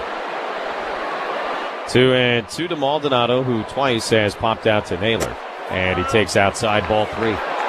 Out-of-town scoreboard brought to you by KMG Psychiatry, the official mental health partner of the Padres Radio Network, offering TMS, transcranial magnetic stimulation, to help those military heroes in need lift the fog of depression. And misses here. And a first pitch changeup, strike 1.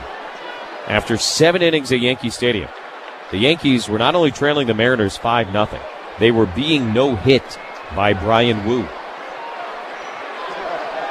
0-1. Tatis takes a fastball low, 1-1. Talk about happening to see a guy leave the game. They got 3 in the 8th, 2 in the 9th to tie it, and then won it in the 10th, 6-5. So you're down 5-0, getting no hit late, no hits and win since 1977. Got to go back to the 1900s. That's what my kids say all the time. It's awful. Rise takes low ball 1, snap awful. throw to first, Tatis back. It's absolutely awful. My son is 9. He doesn't say it to like take a shot. No. It's just how he refers to the previous century as, quote, the 1900s. And it's awful. It hurt my heart the first time I heard it. Or the olden days. Oh, yeah. Classic. Tatis runs 1-0, grounded to the right side. He has had himself quite a night. It's interesting. The last 2 times they've tried to hit and run, Luis has ended up hitting it to the pull side. Of course, with a left-handed hitter, the shortstop is the one that vacates, which leaves that whole area open. If he is able to stay back a little bit longer, hit it that way, he has an easy knock, but instead moves up Toddy to second base. So a guy in scoring position for Machado. First pitch, Manny takes, and a strike at the top of the zone, 0-1. Manny homered last inning to put the Padres ahead 3-2. Also doubled in the first.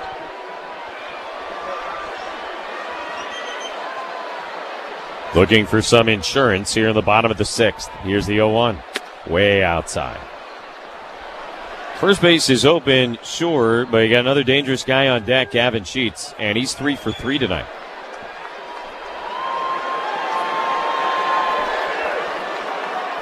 Manny hitting .389 on the year with 2 outs and a runner in scoring position. Tatis started and stopped. They try a pickoff throw at second. Goes off the glove of Marte. Trickles out into shallow right. Fernando is at third. He'll stop there as Perdomo goes to pick it up and walk it back in.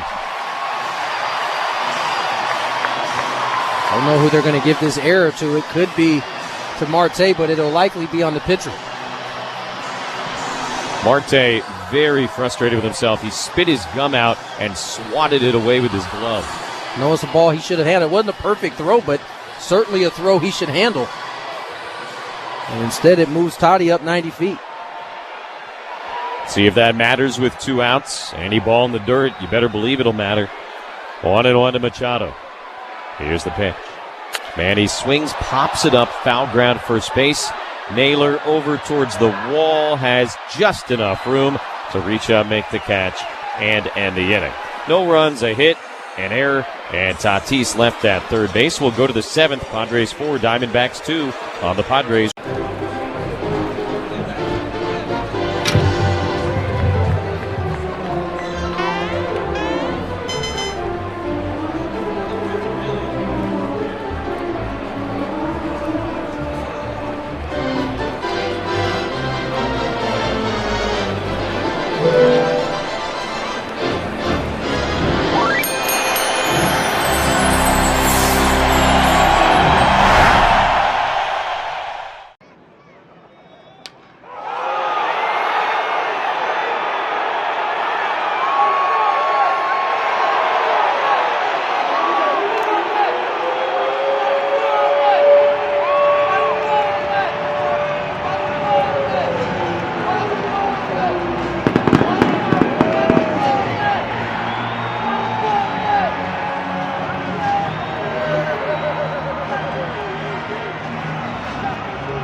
From Genesis Home Improvements. Enjoy year-round comfort, healthier indoor air quality, and lower utility bills. Visit GenesisHomeImprovementsSD.com for a free quote. Put your trust in Genesis Home Improvements.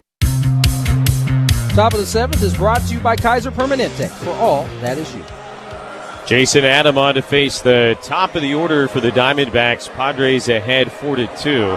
So kind of flip-flopping Adam and Estrada tonight, with the Carroll, Marte, Perdomo trio scheduled to hit here. So Adam, the All-Star, Carroll, the All-Star, going to go head-to-head here with the Padres ahead 4-2. Adam relieves Adrian Morejon, who was absolutely outstanding again. He got 5 outs tonight on 19 pitches. 1 hit, 1 walk, 2 strikeouts. First pitch to Corbin Carroll is upstairs, ball 1. Pitching change brought to you by Valvoline Instant Oil Change. Valvoline is your 15-minute instant drive-through oil change. Visit SoCalOilChange.com for directions and discounts. That's SoCalOilChange.com. 1-0 changeup runs inside Corbin Carroll. 2 balls and no strikes. Adam worked the 8th inning in the 1-0 win on Tuesday night. Got some help from Fernando Tatis Jr., who robbed the home run from Naylor that could have tied the game. 2-0 pitch is hit into right field, and a base hit for Corbin Carroll to begin the 7th. Now he's got to deal with another All-Star, Ketel Marte. Yeah, Jason fell behind there 2-0 and had to come with the fastball. Corbin Carroll all over it. Laces it in the right for a leadoff knock. He did not face either one of these guys on Tuesday, so no free looks the other day. But obviously all dangerous hitters. Marte stands in 2 for 3 with a single and a double. His single in the 3rd inning, don't forget about it. Pitch high, 1-0. Remember, with 2 outs, the next guy up, Geraldo Perdomo, doubled to the gap in right center field. And Marte stunningly did not come in to score. And that would have made it 3-0 Diamondbacks in the 3rd.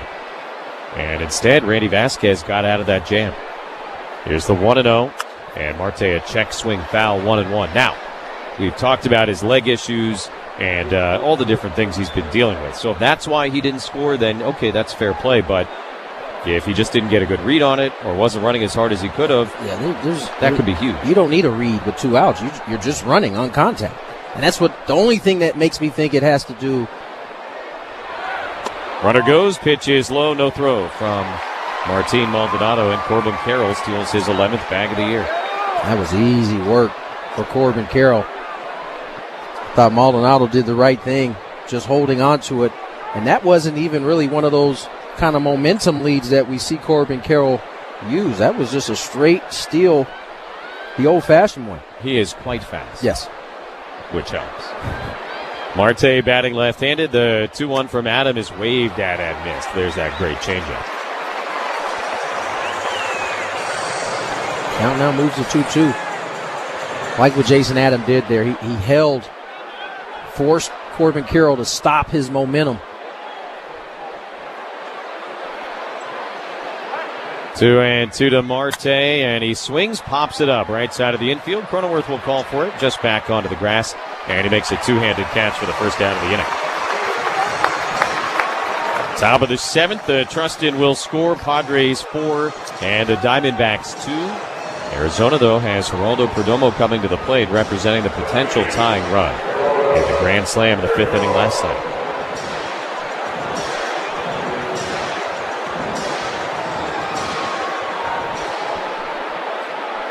Perdomo settles into the left-handed batter's box. 1 out of 2 with a double and a walk. Carroll at second, 1 out. And to pick off at second, or Adam at least will turn around and watch him go back. Bogarts didn't go to cover the base, so Adam didn't make a throw. Either way, a reminder to Carroll that he's being thought of. Now the first pitch, and Perdomo leans back, but takes a slider for a strike on the inside edge. 0-1.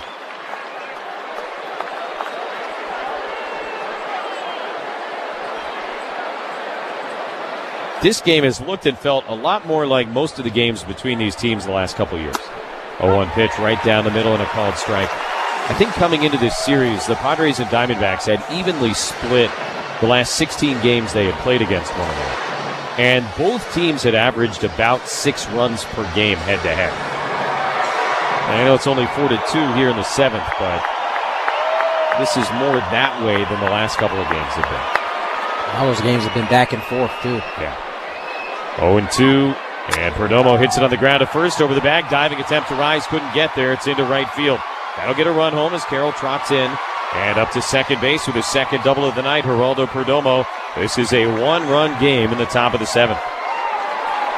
And that's with 2 strikes, too. Just a good piece of hitting. Jason Adam, for the first time, really ahead to any of these batters. Doesn't get the changeup down enough. And Perdomo able to yank it just over the bag. RBI double for Perdomo. That RBI he didn't get earlier, he gets it then. 65th of the season. Now it'll be Josh Naylor with the tying run at second base, 1 out.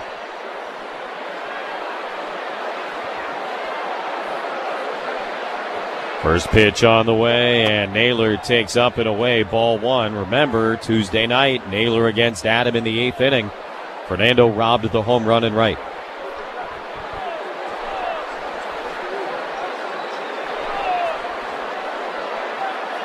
Perdomo with good wheels at second base. 4-3 Padres here in the top of the 7th. Pitch is away, 2-0. Eugenio Suarez lurking on deck, only 1 out here for the Padres in the 7th, and they won't mess around with Naylor once again. They'll put him on. Incredible. Second time tonight, third time in the series, they're intentionally walking Josh Naylor. And he looks legitimately peeved about it. Shoots a look out to Adam, who I think said something to him like, hey, what do you want from me? He also had said something to Maldonado at the plate, and they had a shot on TV. You could kind of read Maldonado's lips going, come on. Yeah, it's I get it. You want to hit, but this is what they do to good players in the league. They don't waste their time. They tried to get you to offer at something off the plate. You didn't, so you know what? Take your base, man. We're not going to mess around with you. It has worked out both previous times having to face Suarez in these situations. On Tuesday night, in the 4th inning, he struck out against Pavetta. That was with the bases loaded after the intentional walk. And then earlier tonight, he popped out to end the 3rd inning after the intentional walk. 2 on and 1 away. Padres with a 4-3 lead, but the Diamondbacks are obviously threatening here.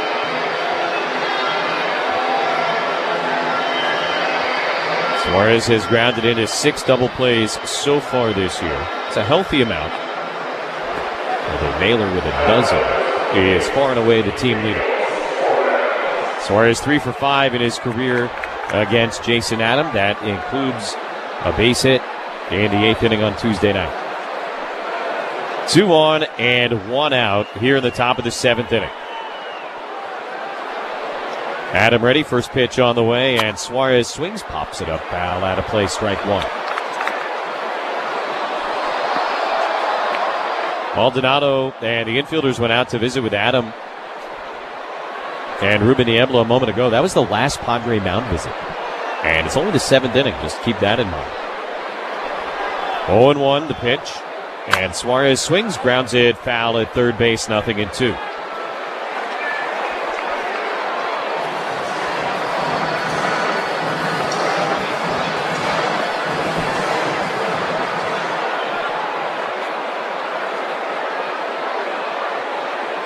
Padres ahead 4-3. Here's the 0-2 pitch. Suarez just gets a piece, knocks it foul behind home plate. Check out upcoming theme games, including Hello Kitty Day, Harry Potter Day, and more. Explore all items and purchase a special theme game package at Padres.com/theme games. Most people don't know this. Dave has a collection of Hello Kitty figurines that rivals any in Southern California. It's a crazy collection. 0-2 to Suarez, and the pitch is swung on, sent in the air to center field, deep. Merrill is back. It is playable. He'll make the catch right in front of the warning track. Perdomo tagging second to third. He will advance, and now with 2 away here in the 7th, Diamondbacks have runners on the corners for Lourdes Gurriel Jr. He's been a thorn this series as well. But Jason will have a chance to get out of this inning unscathed. Suarez did not miss by much there, but he missed. 4-3 Padres. Naylor at first, Perdomo at third, 2 down for Gurriel. Line to center against Adam the other night, and he takes inside. That one nearly clipped him. 1 ball and no strikes. Gurriel 0 for 6 in his career against Jason Adam with 3 strikeouts. So certainly a matchup they like, though Estrada is throwing if he can't get him. Here's the 1-0, and a swing and a miss.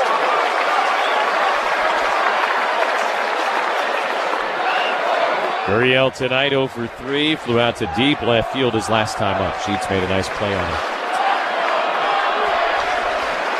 Naylor held on by a rise at first base.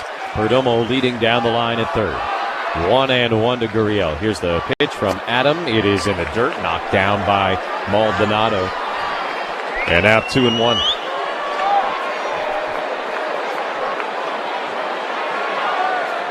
Nothing has come particularly easy tonight on the mound for the Padres. But to this point, they have held the Diamondbacks relatively in check. Plenty of baseball left, though. 2-1. The pitch on the way, and Gurriel takes a little bit inside. 3 balls and a strike. And once again, a little bit of an issue for Jason Adam. There is only so much you can ask of a man. And No doubt. Padres have run him out there an awful lot this season. This is his 46th appearance of the year. Game 92. So that's half. Yeah. Literally. At one point, he was over half. So we'll look to try to battle back here. Down 3-1 in this count to Gurriel Jr. Pitch on the way, and Gurriel out in front. Swings and misses with a slider, strike 2. By the way, I bat him out. This is game 93. But nonetheless. It's the one thing that I think also always can save Jason is his ability to throw his off-speed for strikes. 3-1, throws a great slider there. Moves the count to 3-2. Naylor will be on the move. Rise backs up to play behind him at first base. Here is the 3-2 pitch. Gurriel swings, hooks it foul down the left field line. We do it again. Adam now up over 20 pitches as he has been made to work not at his sharpest here tonight.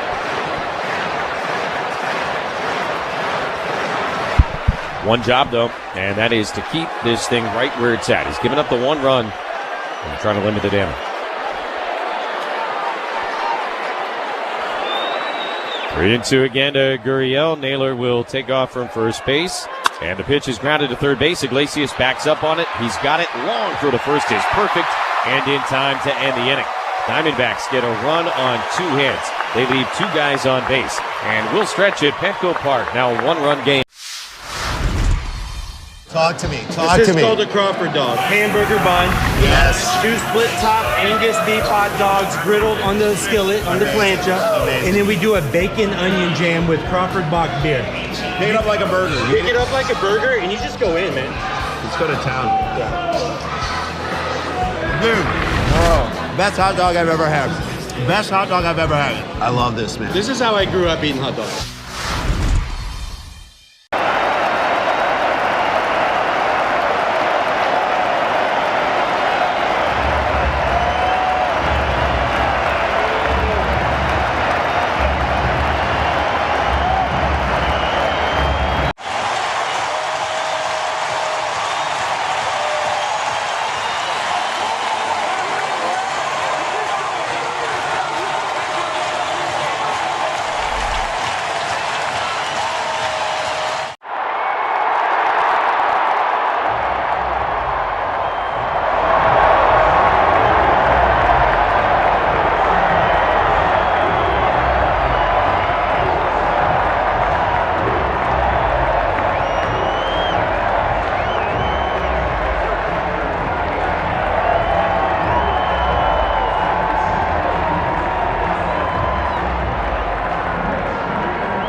So we switched to Tide Free and Gentle. Tide Free and Gentle provides an excellent Tide clean, and it doesn't leave behind irritating residues like dyes or perfumes, so it's gentle on your skin. Case closed. If it's got to be clean, it's got to be Tide Free and Gentle. Padres baseball is better together. Group spaces provide turnkey experiences to create unforgettable memories. Book a suite or all-inclusive group space at Petco Park this season. Learn more at Padres.com/groups. Bottom of the 7th inning, Gavin Sheets will lead off against Jake Woodford, who threw the 6th inning and remains out there for the Diamondbacks. Padres ahead 4-3. Sheets 3 for 3 on the night. 3 singles and a run scored last inning, or last time up. Takes the fastball outside, 1-0. 7th inning stretch was brought to you by Bulkhead Energy. Built by heroes for heroes, the go-to energizer for military, first responders, and essential workers of all professions. Drink Bulkhead Energy, fuel for heroes. Go to bulkheadenergy.com. Pitch high, 1-0 on Gavin Sheets.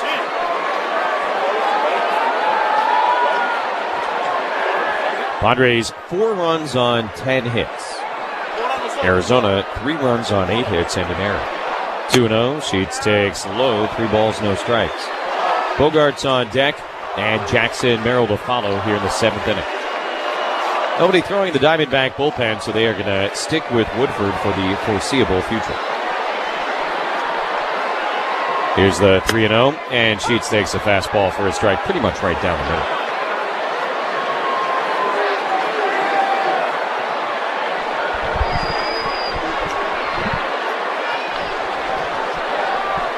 Woodford is stretched out plenty as he misses outside, ball 4. A leadoff walk. He'd been starting earlier this year in the minors. Sheets is aboard. Bogarts is coming up. And we'll pause 10 seconds for station identification on the Padres radio network. KWFN and KWFN HD1 San Diego. This is Mike Schilt, manager of the San Diego Padres. The Padres play here on 97.3 The Fan. An Odyssey Sports Station. With Tony Gwynn Jr. and our producer-engineer Dave Marcus, I'm Jesse Agnew. Padres trying to add to a 4-3 lead here in the 7th inning, and Bogarts bunts up the first baseline. Pitcher Woodford picks it up, goes to first base plenty of time as Xander sacrifices himself. Sheets to second, and 1 out here in the bottom of the 7th inning. Padres put a runner in scoring position for Jackson Merrill. Jackson 1 for 3 on the day. 0 for 1 on the day. Couple walks. That is only the 6th career sacrifice for Xander Bogarts. He had not had one in a decade. Merrill takes eyeball 1. 2015, the last time Xander Bogarts had a sacrifice bunt. That's something you see him do often, that's for sure. Yeah, I'll say. Padres 1 for 8 with a runner in scoring position today. The one hit was an infield hit, didn't get a run home.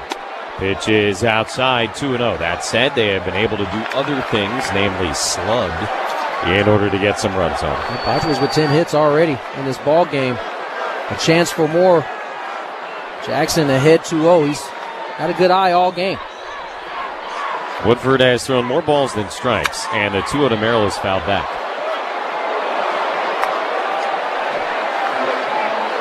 Padres 4, Diamondbacks 3. Runner on second, 1 out in the bottom of the 7th inning. Padres trying to earn a 4-game split, and then they will finish off the ceremonial first half of the season with 3 games against the Phillies this weekend. 2-1 pitch, swung on and missed. Merrill chased that high fastball. And the count is now 2-2. Really the first one he's seen in tonight's ball game. And it's Woodford, the sinker baller, going up top to get the count to 2-2. Merrill waits. Here's the pitch on the way, and way high, 3-2. Tried to expand up again, and a little too far up. Count now 3-2. Sheets at second. Now the payoff, and Merrill takes high, ball 4. Tell you what, Jackson Merrill may not have a hit in what feels like forever to him, but tonight in particular, he has refused to chase, and he just walked from the 3rd straight plate appearance. That was his first true test, though. Eduardo Rodriguez really spent most of the game in and down. Woodford was the first guy to really test him. He got one up there, but he missed and laid off the next 2 that were up above the zone. He draws the walk. That brings up Jose Iglesias. Woodford has walked 2 guys this inning, and the first pitch to Iglesias is inside, ball 1. Another great crowd here at Petco on this Thursday night. 39,079, just shy of an official sellout, but nonetheless, a huge gathering on this weeknight. And the Padres now officially second in attendance in Major League Baseball. 1-0 pitch is on the outside corner. Padres are already up to 1,942,927. It's a lot of people through the turnstiles. Going to hit 2 million here before we know it. 1-0 to Iglesias. And Jose grounds it foul. Dodgers, the only team that have more fans come through now. Of course, they've got the biggest stadium, highest capacity in all of Major League Baseball. Padres have moved ahead of the Phillies now in overall attendance this season. To put it another way, Padre fans have moved ahead of Philly fans here in 2025. 2 on and 1 out. Padres by a run in the bottom of the 7th inning. And the 1-2 to Iglesias is high. Merrill walking 3 times in a game for only the 2nd time in his career. The other time was 8 days ago in Philadelphia. Woodford been a little bit all over the place. And now the 2-2. Iglesias swings, hits another ground through the left side. That's a base hit. Sheets rounding third will be held as Gurriel sends it home. First hit of the inning, but the Padres now have the bases loaded, 1 out for Jake Cronenworth. Padres continue to move the line. A couple of walks, a single. Will load the bases for Jake Cronenworth. Got the slider or sweeper in the middle of the plate. Shoots it through the 5-5 hole. Brian Kaplan, the Arizona pitching coach, is coming out to chat and try and help Woodford out a little bit here. Still don't think there's anybody throwing in the Diamondback bullpen, so this is his moment here. Cronenworth tonight, 1 out of 3 with a single and an RBI ground out. Padres have a 4-3 lead, but they also have the sacks full with only 1 down. Opportunity to get a little more breathing room. Padres with a 1-run lead, and looks like Bryce Johnson will come in and pinch run for Gavin Sheets. This could play well for the Padres on an infield end situation, or perhaps a short sac fly situation. Johnson will presumably stay in to play left field for Sheets.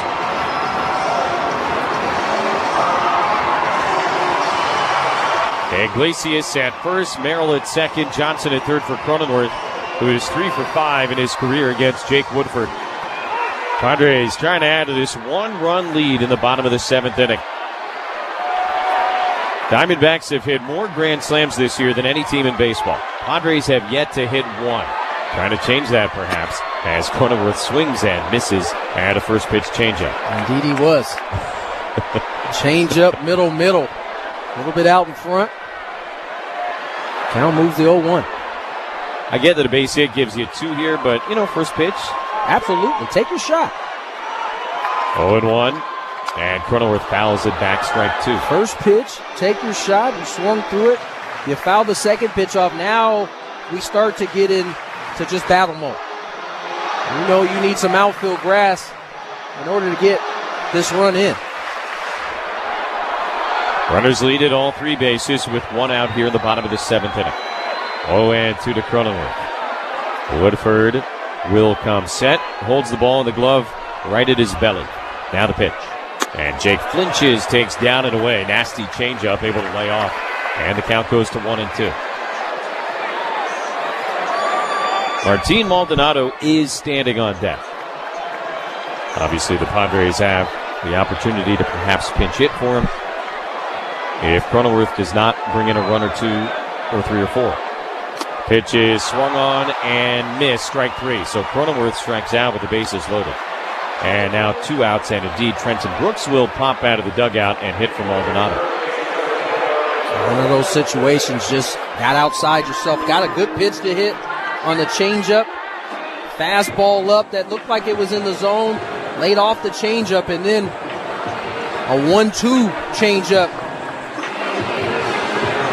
in off the plate below the zone, and Crone chases for out number 2. Brooks really is the available thump that the Padres have on the bench. Elias Diaz has 4 home runs. That's more than Brooks, but Brooks is kind of a pure punch guy. Bryce Johnson being used as a pinch runner. Tyler Wade, the only other guy available on the bench for Mike Schilt, and Wade has never hit a home run in a Padre uniform. So this is kind of the obvious card to play if you're Schilt with the current construction of the 26-man roster. Bases loaded, 2 outs. Tatis is on deck, and Trenton Brooks will pinch hit for Maldonado against Jake Woodford. Padres a 4-3 lead, desperately trying to add on. Woodford is set, first pitch coming, and the left-hand batter leans back from a cutter that ran a little bit up and in, ball 1. Brooks 5 out of 32 in 18 games so far. He does have a homer and a couple of doubles. The home run came at Dodger Stadium last month and was the first of his major league career. Bases loaded, 2 outs. Here's the 1-0. Brooks swings, hits it on the ground up the middle. Perdomo scoots to his right. Little flip to Marte at second base. They force Iglesias, and that will end the inning. No runs, a hit. Padres leave them loaded, and we go to the 8th at Petco Park. It's San. I'm going to throw out a restaurant kitchen term to you, and then hit me with the baseball one. I'll start first. Okay. Mise en place. Oh, mise en place. That is, as the chef, you put all your different ingredients out, kind of before you start cooking, right? You got it, man. Yeah. That's the most important That's a tough one. I hear this one a lot because of my name, can of corn. Easy fly ball.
Rewards member? Join for free today and get ready to save more. Lowe's, we help, you save. Loyalty program subject to terms and conditions. Details at lowes.com/terms. Subject to change. As Padre fans, we know what makes a great team. That's why I choose the friendly pros at Petco as my home team for my pet's food, vet care, grooming, and more. Petco, official pet partner of the San Diego Padres. Top of the 8th inning, Jake McCarthy will lead off against the new Padre pitcher, Jeremiah Estrada. Takes over for Jason Adam, who allowed a run on 2 hits last inning. And had to throw 24 pitches to get 3 outs. Did protect the lead, though it is now a slimmer edge. And Estrada will try and keep it right where it's at against 7, 8, 9. McCarthy, Grichuk, and Herrera. Left-handed batter is in, first pitch on the way. And a fastball strike top of the zone. Pitching change brought to you by Sid's Carpet Barn. Sid's Carpet Barn stands alone as San Diego's floor covering leader. From a huge selection of premium high-end choices to quality budget-friendly options, Sid's has you covered. 0-1 from Estrada to McCarthy. And a foul ball back over the net behind home plate. It's 0-2.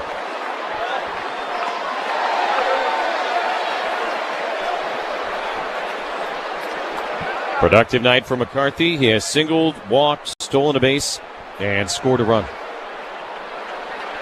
Began the night in right field, slid to center after Grichuk hit for Thomas. And Grichuk now on deck. No balls, 2 strikes. Pitch on the way, and upstairs at 97 miles an hour. So the count is 1-2.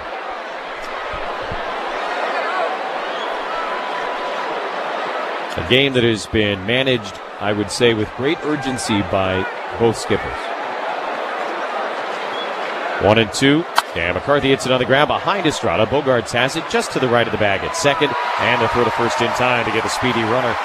One out here in the top of the 8th. Very different reasons, right? I mean, Arizona very well could be playing to keep their team together. Padres trying to get a victory for a tough series coming up starting tomorrow. Diamondback free agents to be include a Eugenio Suarez, Josh Naylor, Zach Gallen, Merrill Kelly. I got some, pieces that a lot of teams would covet if they fall out. Grichuk takes on the inside corner, strike one. I understand the inclination to not want to break up the band offensively. Right. But if you step back and you take a really cold look at their team overall and the division that they're in, I don't know. Especially with the Giants playing the way they have, it's only complicated matters for the Diamondbacks. Ball up 1-1. That was kind of the X factor, right? Kind of expected the Padres to be in playoff position. Certainly the Dodgers. Giants could have gone either way, and so far it's going that way. 1-1 to Grichuk. Estrada deals, and that's popped up foul towards Don and Mud.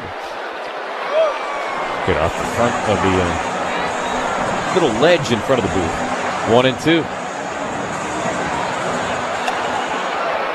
Easy for me to say, but if I'm the Diamondbacks, I'm moving some pieces. Unless they win, 20 of the next 25 or something like that. The thing that makes it more complicated is the run they went on last year. Grichuk swings, yes, pops it up. Foul ground towards the on-deck area left side. Diaz is there, and falling over, he's able to make the catch. 2 outs here in the top of the 8th inning. Little dicey, but he gets it done. Not all the way back towards that netting. Kind of took a peek, knew where he was.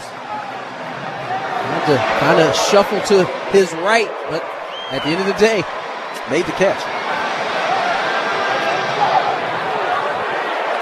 Now the Diamondback catcher, Jose Herrera, will flip around to hit left-handed. Yeah, this probably would be an easier decision for the Diamondbacks had they not did what they did last year in the second half, where they seemed left for dead and made a run.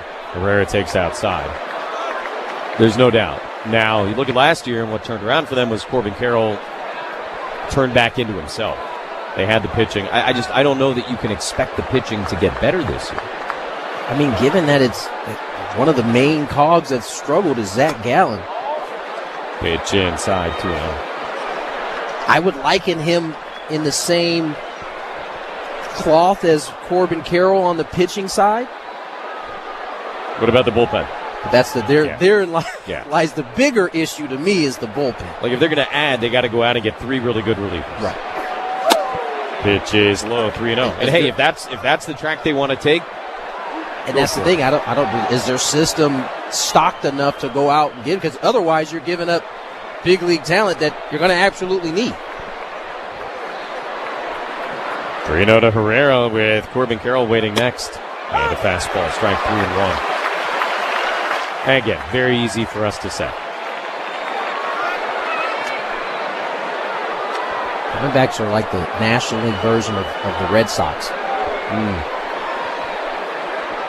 3-1.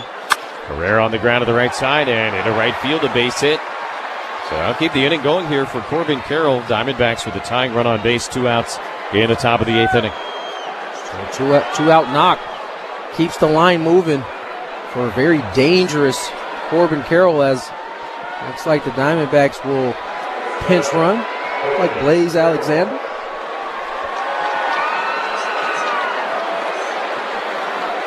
Born to be a pinch runner. First name like that.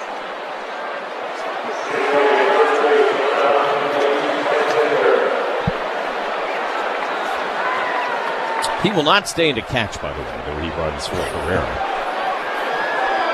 Speed aboard. Potential tying run is over there. Carroll, a left-handed batter, waiting on Estrada. Alexander, big lead, not going. And Carroll has his knees buckled by a good splitter, but called a ball 1-0. Alexander has spent most of the year at Reno, 11 out of 12 stealing bases at AAA. Stole a base as a pinch runner in the 8th inning on Tuesday. Perhaps trying to do the same tonight. 1-0 to Carroll, not running. And a swing and a miss. Slider for Estrada has been patently ridiculous as of late. Yeah, that in the split. Both of his secondary pitches in recent outings have been, I think, as nasty as we've seen them. 1-1 to Carroll. Alexander not running. And downstairs, 2 balls and a strike.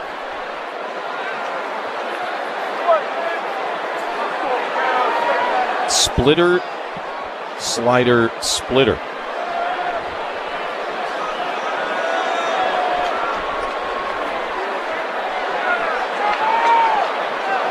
Two and one to Carroll. There goes Alexander. Swing and a miss. The throw down is well wide into center field. Alexander on his way to third. Merrill will not make a throw there. A stolen base and an error has put the potential tying run 90 feet away. The jump is what caused the errant throw. Blaze Alexander got a great jump on that. Diaz left trying to kind of make up the ground and unleashes the throw into the outfield. So Alexander at third with 2 outs, but the count 2-2 on Corbin Carroll. Estrada trying to keep this game 4-3 and hand it over to Robert Suarez in the ninth. Carroll waiting. 2-2. Here's the pitch, and it's taken right down the middle. Strike 3 called. Locked him up, and the Diamondbacks lead the tying run 90 feet away. Padres will try and add on as we go to the bottom of the 8th inning. Top of the order coming up. 4-3 San Diego on the Padres Radio Network. Palomar Health leads. I'm going to go check out Food Truck Row. So, what did you guys get today? Philly cheesesteaks. Both of you got the same thing. Are they that good? Oh, yeah. Got a hot dog and some fries. Just kind of basic ballpark. Chicken bacon sandwich. Uh-huh. Philly cheesesteak. Okay. And some Crinkle cut fries. Okay, where are you guys from? We're from Dallas. Dallas. That's what's fun about baseball. It brings different regions together, not just the ball and glove and bat, but what we're eating.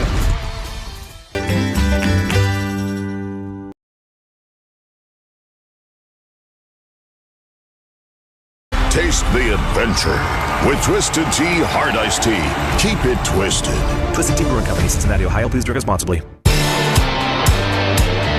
Bottom of the 8th inning, the Padres have Tatis, Arise, and Machado coming up against Jake Woodford in a 1-run game. Padres trying to add to this 4-3 advantage.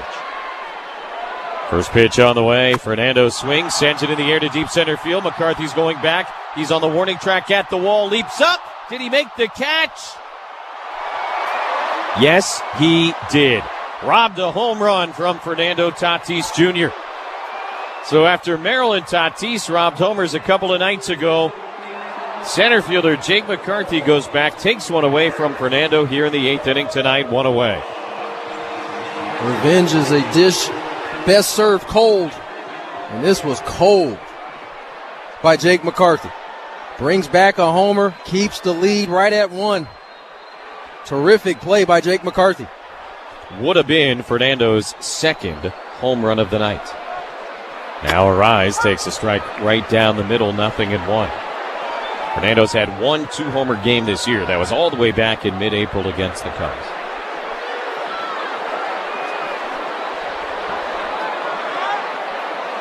Here's the 0-1. And Arise inside outs it the other way. Gurriel was shallow. He's got to go back into his right, but he reaches up to make the catch, 2 down. Time for our next game preview, but a reminder the party starts before the game on the Coaster Train. Join the winning team. Buy your Coaster Train tickets to Padre games and score big at gomctd.com/Padres. 6:40 against the Phillies tomorrow night. Ranger Suarez will be on the mound. Trustin will score. Padres 4, Diamondbacks 3. Here's Manny Machado. Bases empty, 2 outs. And Manny laces one into center field, a base hit. 3rd knock of the night. Machado is now doubled and homered and singled. And with 2 outs, a man aboard for Bryce Johnson, who pinch ran for Gavin Sheets last inning. Finally mixes in a measly single. He's homered and doubled prior to that bat. 3rd knock of the day for Manny Machado. Stay tuned for the Amul Casino Resort Padre postgame show with Sam immediately following the game. Suarez warming up, ready to go. Padres with a 1-run lead here in the bottom of the 8th. 4-3 over the Diamondbacks. First pitch down and in, ball 1 to Johnson.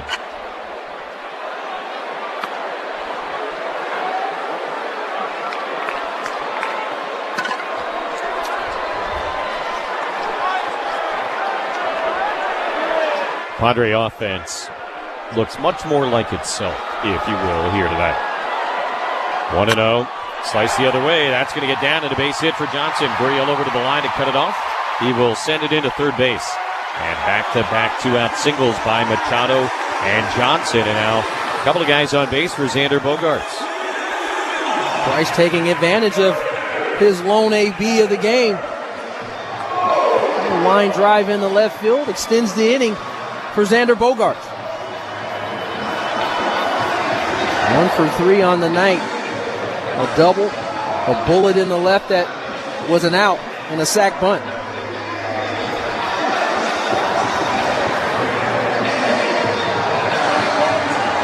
So Bogaerts, who has been steady Eddie these last few weeks, will get in there. In his last 18 games, hitting .381. That's over 60 at bats, by the way. 2 on and 2 out, and step off by Woodford. Yeah, that sample size getting bigger and bigger, and you're still seeing the type of numbers that excite you as you start to move into the second half of the season. Now McCann will go out and visit with Woodford.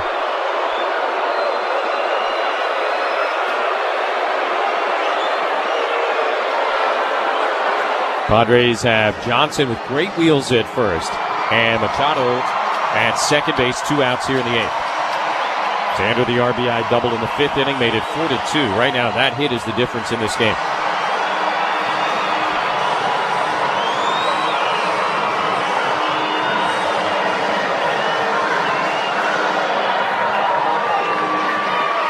Padres 4 runs on 13 hits. They have had guys on base every single inning tonight. They also left a lot on base. First pitch to Bogaerts after a mound visit, low and outside, ball 1. But this is one of those situations where you go, all right, 2 for 11 is not great, but you'd rather be 2 for 11 than, 0 for 5 as they were yesterday.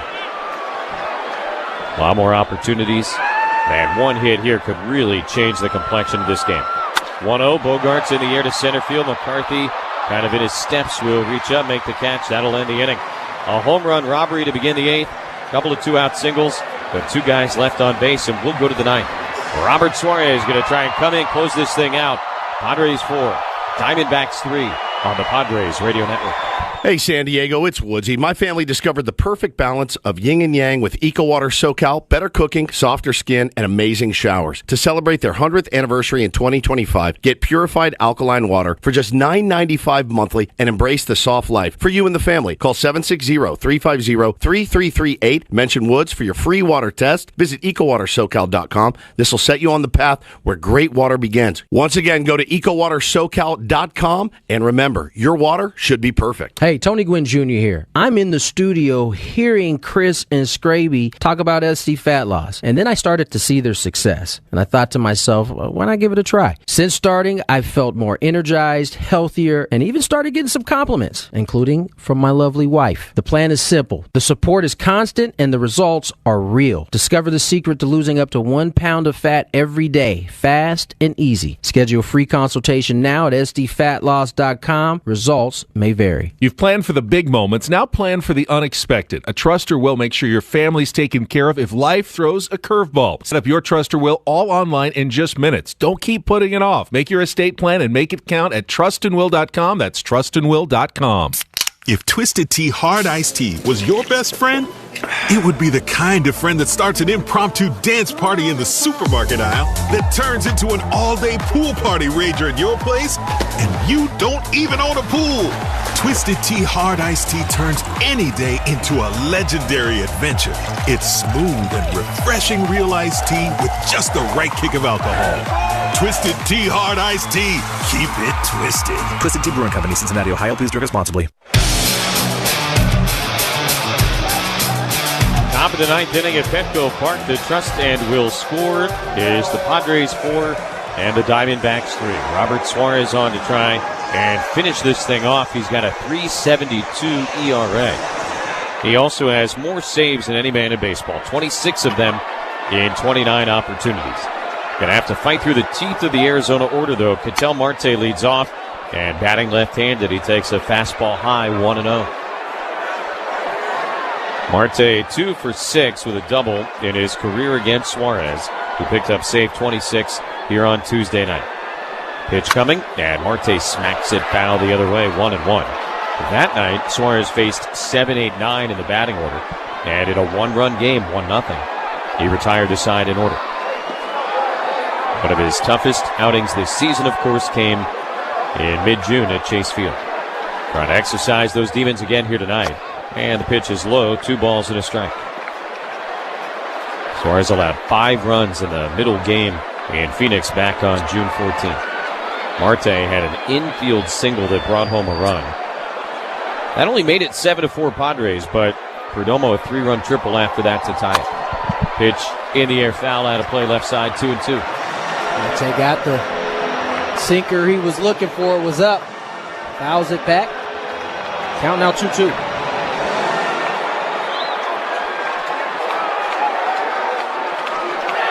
Marte uses the timeout.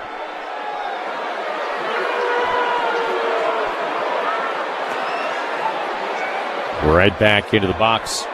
Kind of puts that toe hold in the back of the box. And now looks out to Suarez. Robert gets the signal from his catcher, Elias Diaz. 2-2 the count. Here's the pitch on the way. Marte swings, lines it to left field. Johnson back, kind of circles underneath of it, and he makes the catch for out number 1.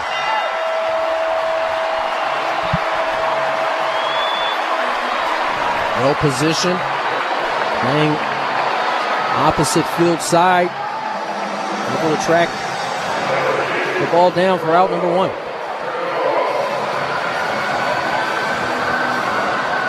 So now Perdomo, who had that 3-run triple against Suarez back in June.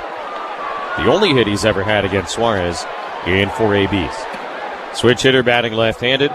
And the first pitch from Suarez, 100-mile-an-hour fastball right at the knees. And a called strike, 0-1. Perdomo's had a big night. RBI double his last time. That made it 4-3. He has also walked and doubled.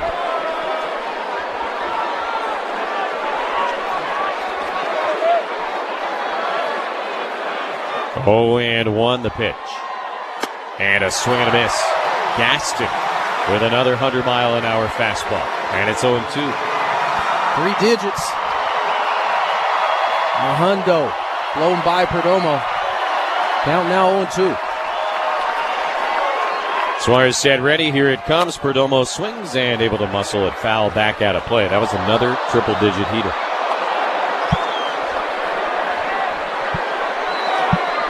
Josh Naylor waiting on Dag. Padres have not given him an opportunity to beat him here tonight. He'll get a chance to hit this evening, though. 0-2, and Perdomo takes high and outside. He'll get his opportunity.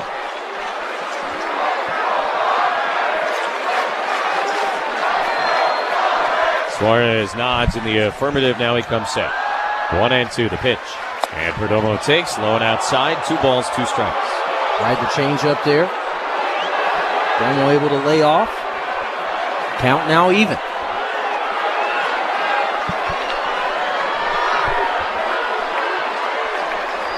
Four 3 Padres with 1 out, nobody on, 9th inning. 2-2 pitch, fouled back over the net behind home plate. So Perdomo in straight battle mode here against Robert Suarez. All fastballs except for the 1 changeup.